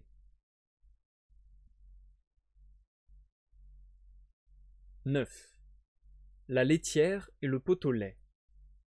Perrette, sur sa tête ayant un pot au lait, bien posé sur un coussinet, prétendait arriver sans encombre à la ville. Légère et court-vêtue, elle allait à grands pas, ayant mis ce jour-là, pour être plus agile, cotillon simple et souliers plats. Notre laitière, ainsi troussée, comptait déjà dans sa pensée tout le prix de son lait, en employait l'argent, achetait un 102, faisait triple couvée. La chose allait à bien par son soin diligent. « Il m'est, disait-elle, facile d'élever des poulets autour de ma maison. Le renard sera bien habile s'il ne m'en laisse assez pour avoir un cochon. Le porc à s'engraisser coûtera peu de son. Il était quand je lus de grosseur raisonnable, j'aurai le revendant de l'argent bel et bon. Et qui m'empêchera de mettre en notre étable, vu le prix dont il est, une vache et son veau, que je verrai sauter au milieu du troupeau. » Perrette, là-dessus, saute aussi, transportée. Le lait tombe. Adieu, veau, vache, cochon, couvée. La dame de ses biens, quittant d'un œil Marie sa fortune ainsi répandue, va s'excuser à son mari en grand danger d'être battu. Le récit en farce en fut fait. On l'appela le pot au lait. Quel esprit ne bat la campagne, qui ne fait château en Espagne? Picrocole, Pyrrhus, la laitière, enfin tous, autant les sages que les fous. Chacun songe en veillant, il n'est rien de plus doux. Une flatteuse erreur emporte alors nos âmes. Tout le bien du monde est à nous, tous les honneurs, toutes les femmes.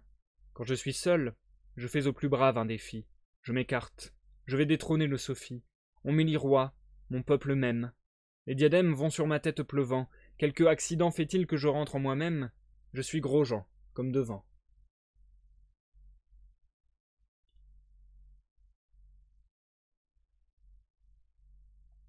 10. Le curé et le mort. Un mort s'en allait tristement s'emparer de son dernier gîte. Un curé s'en allait gaiement enterrer ce mort au plus vite. Notre défunt était en carrosse porté, bien et dûment empaqueté, et vêtu d'une robe, hélas, qu'on nomme bière, robe d'hiver, robe d'été que les morts ne dépouillent guère. Le pasteur était à côté, et récitait à l'ordinaire maintes dévotes oraisons, et des psaumes et des leçons, et des versets et des répons. Monsieur le mort, laissez-nous faire, on vous en donnera de toutes les façons. Il ne s'agit que du salaire. Messire Jean Chouart couvait des yeux son mort, comme si l'on eût dû lui ravir ce trésor, et des regards semblaient lui dire Monsieur le mort, j'aurai de vous tant en argent et tant en cire, et tant en autres menus coups. Il fondait là-dessus l'achat d'une feuillette du meilleur vin des environs. Certaines nièces à ses propettes et sa chambrière paquette devaient voir des cotillons.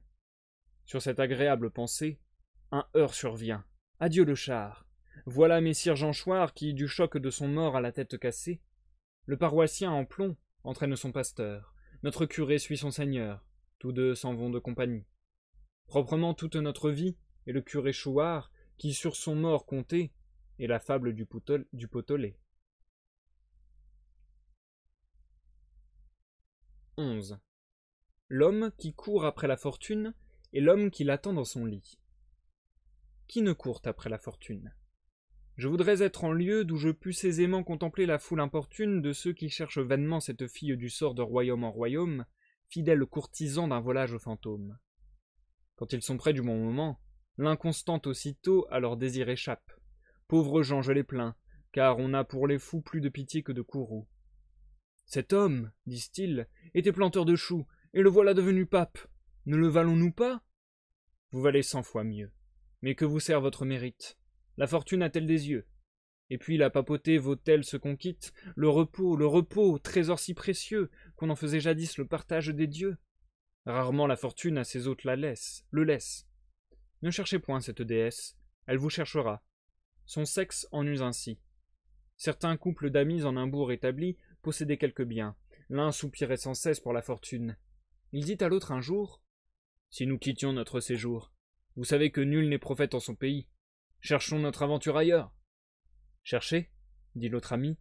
Pour moi je ne souhaite ni climat ni destin meilleur. Contentez-vous, suivez votre humeur inquiète, vous reviendrez bientôt. Je fais vœu cependant de dormir en vous attendant. L'ambitieux, ou si l'on veut, l'avare, s'en va par voie et par chemin. Il arriva le lendemain en un lieu que devait la déesse bizarre fréquenter sur tout autre, et ce lieu, c'est la cour. Là donc, pour quelque temps, il fixe son séjour, se trouvant au coucher, au lever, à ces heures que l'on sait être les meilleures. Bref, se trouvant à tout, et n'arrivant à rien. « Qu'est ceci ?» se dit-il. « Cherchons ailleurs du bien. La fortune pourtant habite ces demeures. Je la vois tous les jours entrer chez celui-ci, chez celui-là, d'où vient qu'aussi je ne puis héberger cette capricieuse. On me l'avait bien dit, que des gens de ce lieu l'on n'aime pas toujours l'humeur ambitieuse. Adieu, messieurs de cour, adieu, suivez jusqu'au bout du nombre qui vous flatte. La fortune a, dit-on, des temples assurates. Allons là. » Ce fut un de dire et s'embarquer. Âme de bronze, humain, celui-là fut sans doute armé de diamants qui tenta cette route, et le premier osa l'abîme défier. Celui-ci, pendant son voyage, tourna les yeux vers son village plus d'une fois, essuyant les dangers des pirates, des vents, du calme et des rochers, ministre de la mort. Avec beaucoup de peine, on s'en va la chercher en des rives lointaines, la trouvant assez tôt sans quitter la maison. L'homme arrive au Mogol. On lui dit qu'au Japon, la fortune pour l'or distribuait ses grâces. Il y court. Les mers étaient lasses de le porter, et tout le fruit qu'il tira de ses longs voyages, ce fut cette leçon que donnent les sauvages. Demeure en ton pays, par la nature instruit. Le Japon ne fut pas plus heureux à cet homme que le Mogol l'avait été, ce qui lui fit conclure en somme qu'il avait à grand tort son village quitté.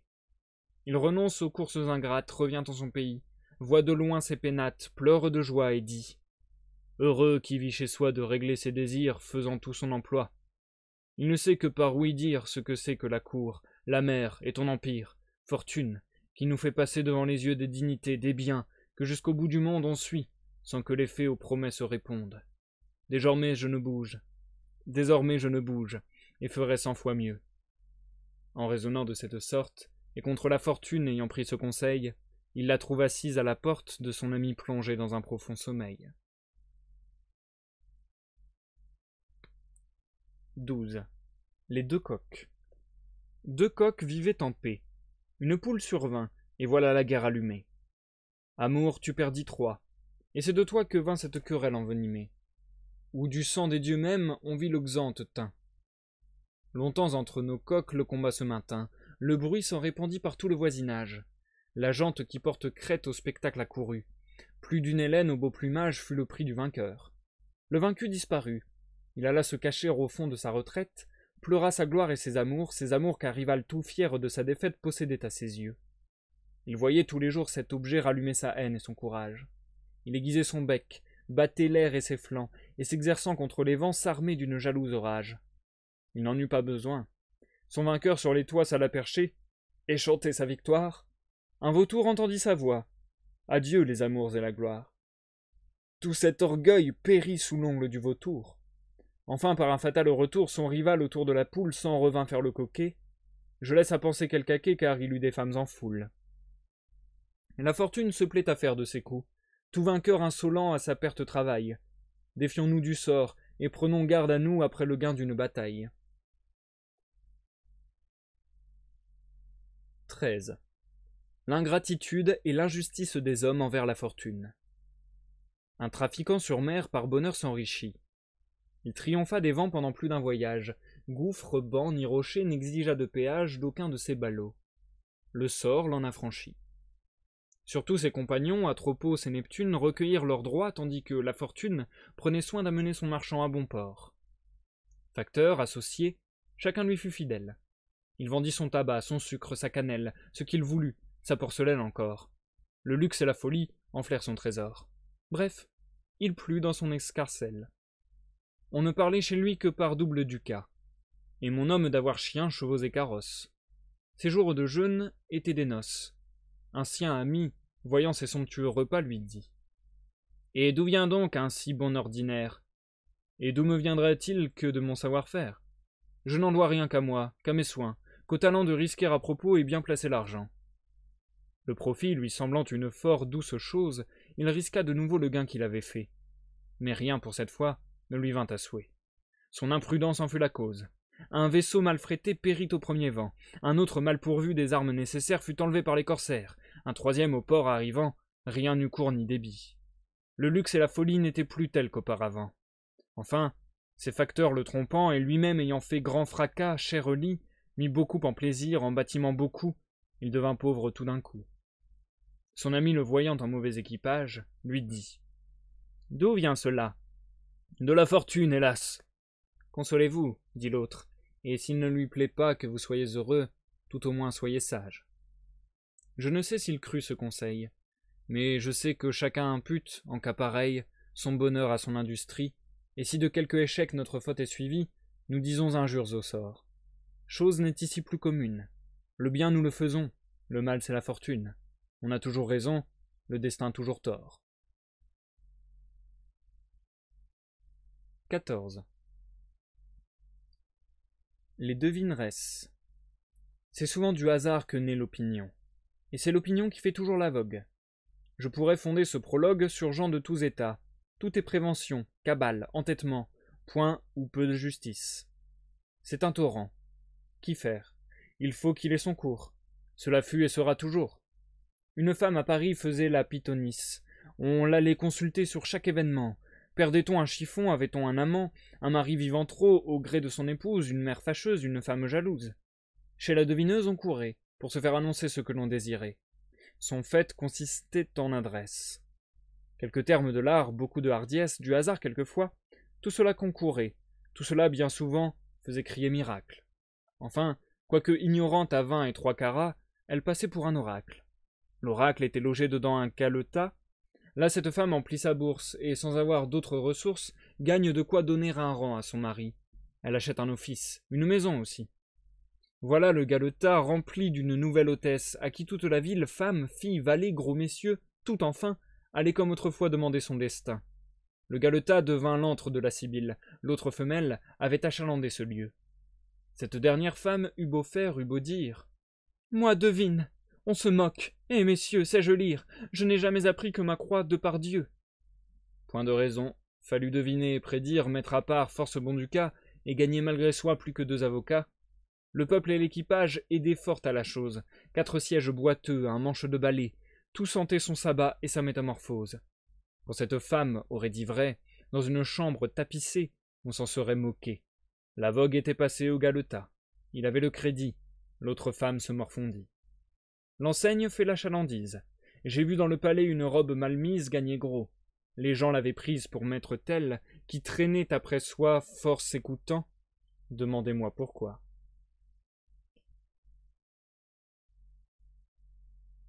XV. Le chat, la belette et le petit lapin. Du palais d'un jeune lapin, dame Belette un beau matin s'empara. C'est une rusée. Le maître étant absent, ce lui fut chose aisée. Elle porta chez lui ses pénates, un jour qu'il était allé faire à l'aurore sa cour, parmi le thym et la rosée. Après qu'il eut brouté, trotté, fait tous ses tours, Jeanne au lapin retourne au souterrain ses jours. La belette avait mis le nez à la fenêtre. « Oh, Dieu hospitalier, que vois-je ici paraître ?» dit l'animal chassé du paternel logis. « Oh là, madame la belette, que l'on déloge sans trompette, où je vais avertir tous les rats du pays. » La dame au nez pointu répondit que la terre était au premier occupant. C'était un beau sujet de guerre qu'un logis où lui-même il n'entrait qu'en rampant. « Et quand ce serait un royaume, je voudrais bien savoir, dit-elle, quelle loi en a pour toujours fait l'octroi à Jean, fils ou neveu de Pierre ou de Guillaume, plutôt qu'à Paul, plutôt qu'à moi. » Jean Lapin allégua la coutume et l'usage. « Ce sont, dit-il, leurs lois qui m'ont de ce logis rendu maître et seigneur, et qui de père en fils l'ont de Pierre à Simon, puis à moi Jean transmis. Le premier occupant, est-ce une loi plus sage? Or bien, sans crier davantage, rapportons-nous, dit-elle, à Ramina Groby. C'était un chat vivant comme un dévot ermite, un chat faisant la chatemite. Un saint homme de chat bien fourré, gros et gras, arbitre expert sur tous les cas. Jean Lapin pour juge l'agréé. Les voilà tous deux arrivés, devant sa majesté fourrée. Grippe Minot leur dit « Mes enfants, approchez, approchez, je suis sourd, les ans sont la cause. » L'un et l'autre approcha, ne craignant nulle chose. Aussitôt qu'apporté, il vit les contestants. Grippe Minot, le bon apôtre, jetant des 2 côtés la griffe en même temps, mit les plaideurs d'accord en croquant l'un et l'autre. Ceci ressemble fort au débat qu'ont parfois les petits souverains se rapportant au roi. 16. La tête et la queue du serpent. Le serpent a 2 parties du genre humain ennemies, tête et queue, et toutes 2 ont acquis un nom fameux auprès des parcs cruels, si bien qu'autrefois entre elles, il survint de grands débats pour le pas. La tête avait toujours marché devant la queue au ciel se plaignit et lui dit « Je fais maintes et maintes lieues, comme il plaît à celle-ci. Croit-elle que toujours j'en veuille user ainsi? Je suis son humble servante, on m'a faite, Dieu merci, sa sœur et non sa suivante, toutes 2 de même sang. Traitez-nous de même sorte, aussi bien qu'elle, je porte un poison prompt et puissant. Enfin voilà ma requête. C'est à vous de commander qu'on me laisse précéder à mon tour ma sœur la tête. Je la conduirai si bien qu'on ne se plaindra de rien. » Le ciel eut pour ses vœux une bonté cruelle. Souvent sa complaisance a de méchants effets. Il devrait être sourd aux aveugles souhaits. Il ne le fut pas lors, et la guide nouvelle, qui ne voyait au grand jour pas plus clair que dans un four, donnait tantôt contre un marbre, contre un passant, contre un arbre. Droite aux ondes du Styx, elle mena sa sœur. Malheureux les états tombés dans son erreur. 17. Un animal dans la lune. Pendant qu'un philosophe assure que toujours par leur sens les hommes sont dupés, un autre philosophe jure qu'ils ne nous ont jamais trompés. Tous les 2 ont raison, et la philosophie dit vrai, quand elle dit que les sens se tromperont tant que sur leur rapport les hommes jugeront.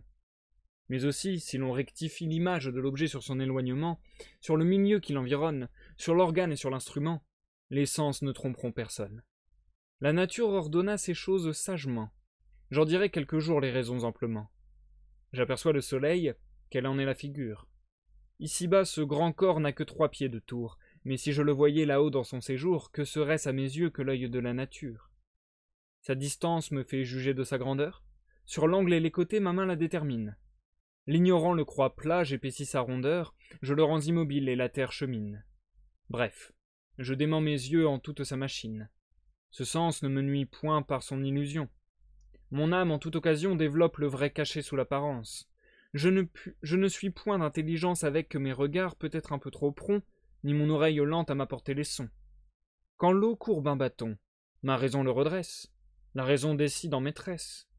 Mes yeux, moyennant ce secours, ne me trompent jamais, en me mentant toujours. Si je crois leur rapport, erreur assez commune, une tête de femme est au corps de la lune. Peut-elle être? Non.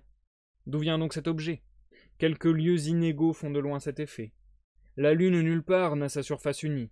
Montueuse en des lieux, en d'autres aplanie, l'ombre avec la lumière y peut tracer souvent un homme, un bœuf, un éléphant. Naguère l'Angleterre y vit chose pareille. La lunette placée, un animal nouveau parut dans cet astre si beau, et chacun de crier merveille. Il était arrivé là-haut un changement qui présageait sans doute un grand événement. Savait-on si la guerre entre tant de puissances n'en était point l'effet? Le monarque accourut, il favorise en roi ses hautes connaissances. Le monstre dans la lune à son tour lui parut. C'était une souris cachée entre les vers. Dans la lunette était la source de ces guerres. On en rit. Peuple heureux, quand pourront les François se donner comme vous entiers à ces emplois? Mars nous fait recueillir d'amples moissons de gloire. C'est à nos ennemis de craindre les combats, à nous de les chercher, certains que la victoire, amante de Louis, suivra partout ses pas. Ces lauriers nous rendront célèbres dans l'histoire. Même les filles de mémoire ne nous ont point quittés. Nous goûtons des plaisirs, la paix fait nos souhaits et non point nos soupirs. Charles en sait jouir. Il saurait dans la guerre signaler sa valeur et mener l'Angleterre à ces jeux qu'en repos elle voit aujourd'hui. Cependant, s'il pouvait apaiser la querelle, que d'encens! Est-il rien de plus digne de lui? La carrière d'Auguste a-t-elle été moins belle que les fameux exploits du premier des Césars? Ô peuple trop heureux, quand la paix viendra-t-elle nous rendre comme vous tout entier aux beaux-arts? Et c'est la fin du livre 7e, les amis. Ça sera donc également la fin de ce live. Nous passons à l'outro. Waouh, ça a été une lecture éprouvante, je vais dire.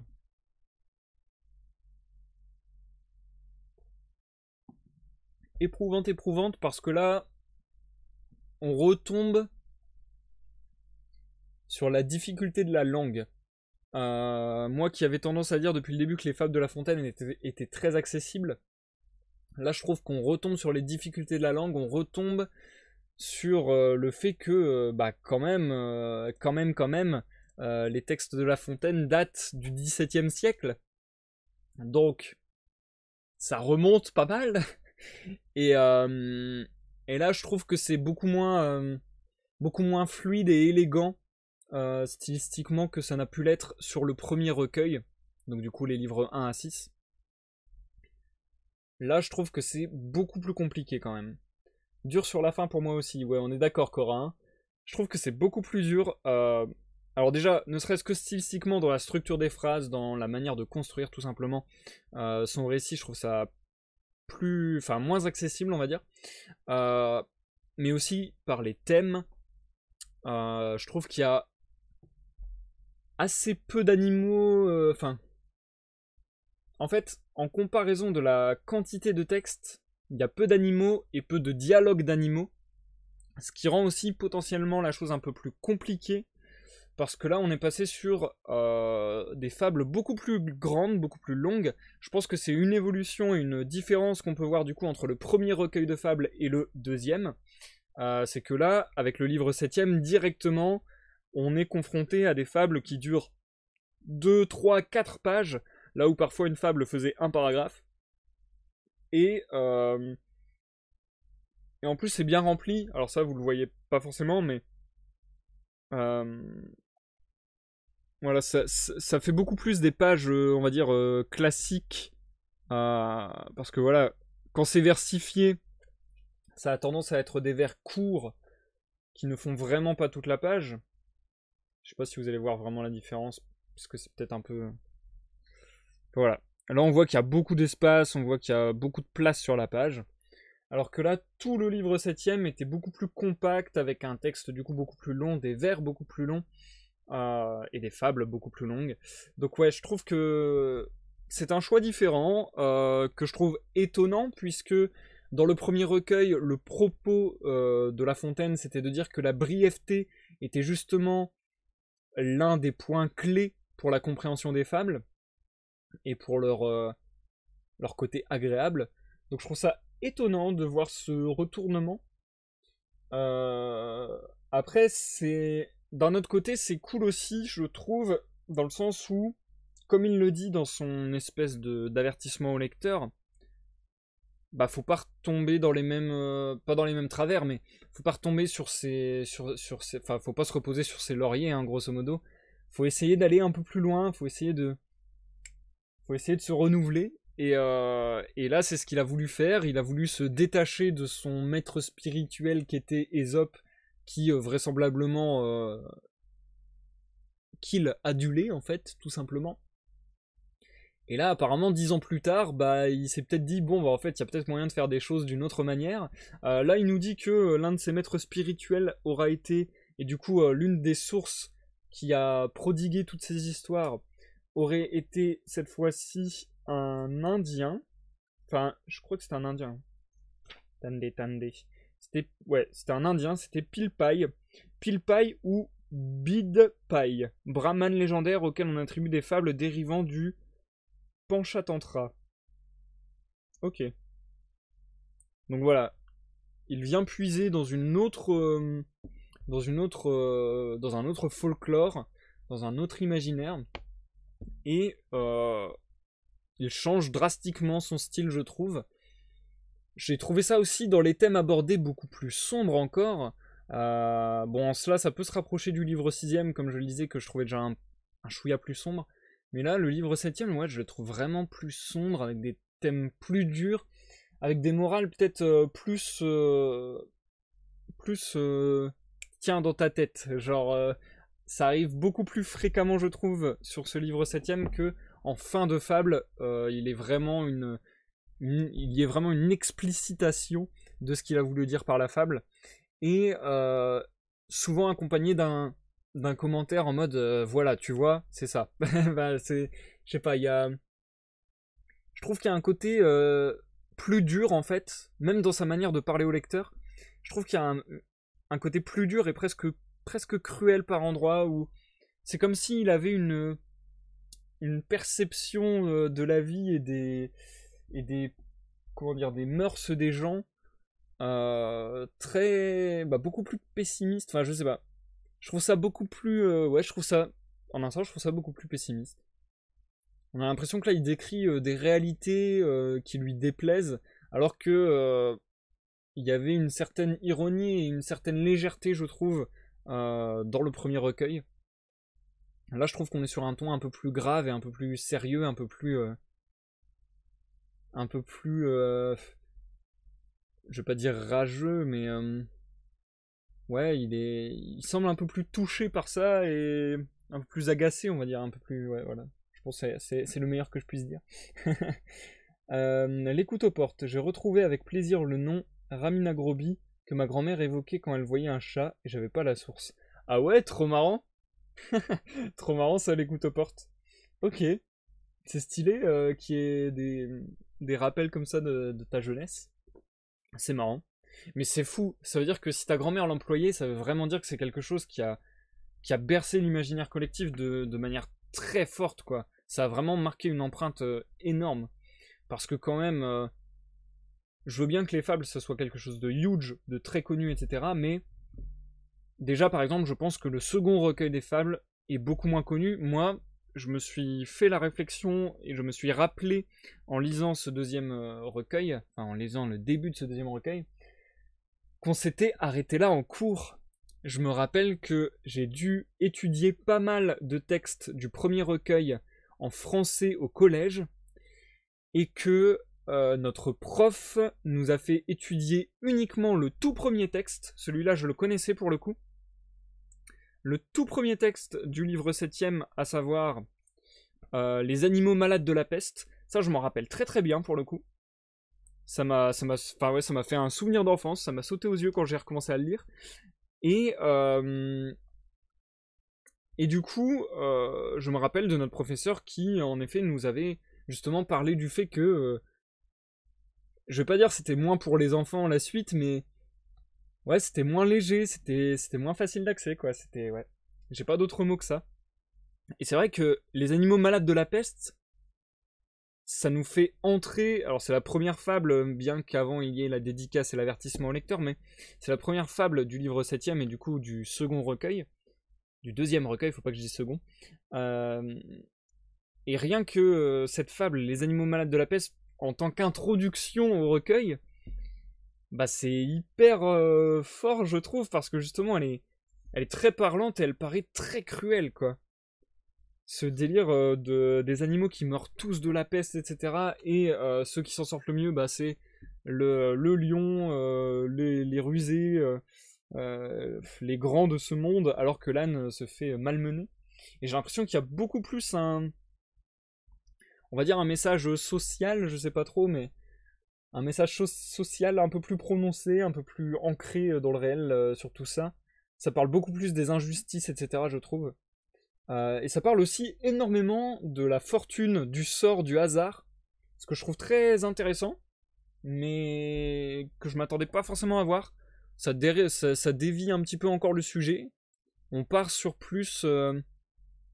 ouais, du coup, des... Non, j'avais trouvé la figure de style, il y a deux lives, c'était la prosopopée, je crois. Donc du coup, là, on est sur des prosopopées où carrément il fait prendre la parole à des concepts, quoi. À des concepts comme la fortune, comme le sort. Et encore une fois, des messages qui sont, je trouve, plus cruels, plus durs, plus... Ah, j'ai du mal à exprimer mon sentiment sur tout ça. Mais ouais, plus direct, je sais pas, où il y a vraiment des interjections au lecteur en mode ah bah ouais, bah voilà, il fallait pas que vous fassiez ça, c'est de votre faute, maintenant vous avez compris. Enfin, je sais pas. Je trouve que c'est un peu plus rentre dedans. Ce qui peut peut-être s'expliquer par deux choses. De un, le fait que qu'il l'ait écrit 10 ans après le premier recueil. Du coup, il a vieilli, lui personnellement, et du coup peut-être que avec le temps il s'est, je veux pas dire aigri, mais voilà, il s'est durci entre guillemets. Cela couplé au fait que du coup il voulait pas faire une redite du premier recueil et il cherchait à faire autre chose, à présenter les choses d'une autre manière, etc. Couplé à une autre raison,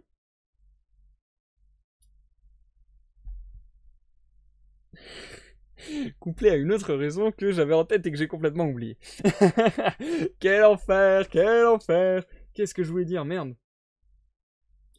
Ah oui, couplé à une autre raison qui est que le premier texte était dédié au dauphin, donc du coup à un enfant, alors que le second texte est dédié, je sais pas si je dois dire dédié ou dédicacé, c'est terrible, mais bon, la dédicace du second texte est pour Madame de Montespan qui est une adulte.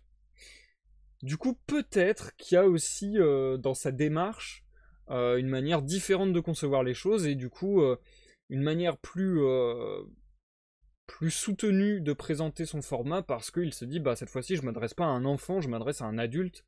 Donc peut-être qu'il va comprendre plus facilement des choses un peu plus bresson.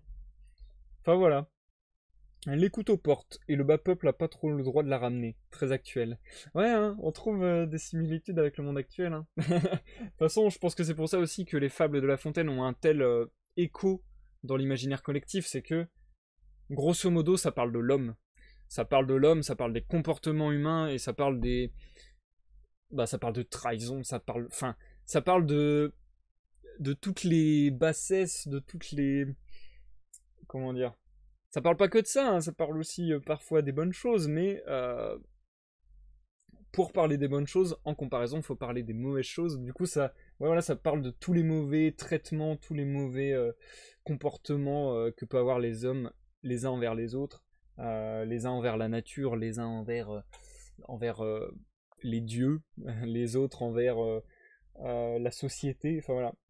Donc ouais, je pense que en somme, ça sera toujours actuel puisque ça parle de la communauté humaine au sens très large. Euh, D'ailleurs, j'en ai pas parlé jusque-là, mais c'est quelque chose de relativement compréhensible et de relativement connu, je pense, même si j'ai voulu en trouver des traces plus précises pour vous en parler plus lors des lives et que j'ai pas forcément trouvé sur internet de textes parlant de ça de manière très classifiée et voilà, très, très concise. Mais voilà, il y a aussi une symbolique des animaux qui représentent les humains, bien sûr, mais de chaque type d'animal qui représente chaque caste, on va dire, de la société. Par exemple, le lion, c'est le roi.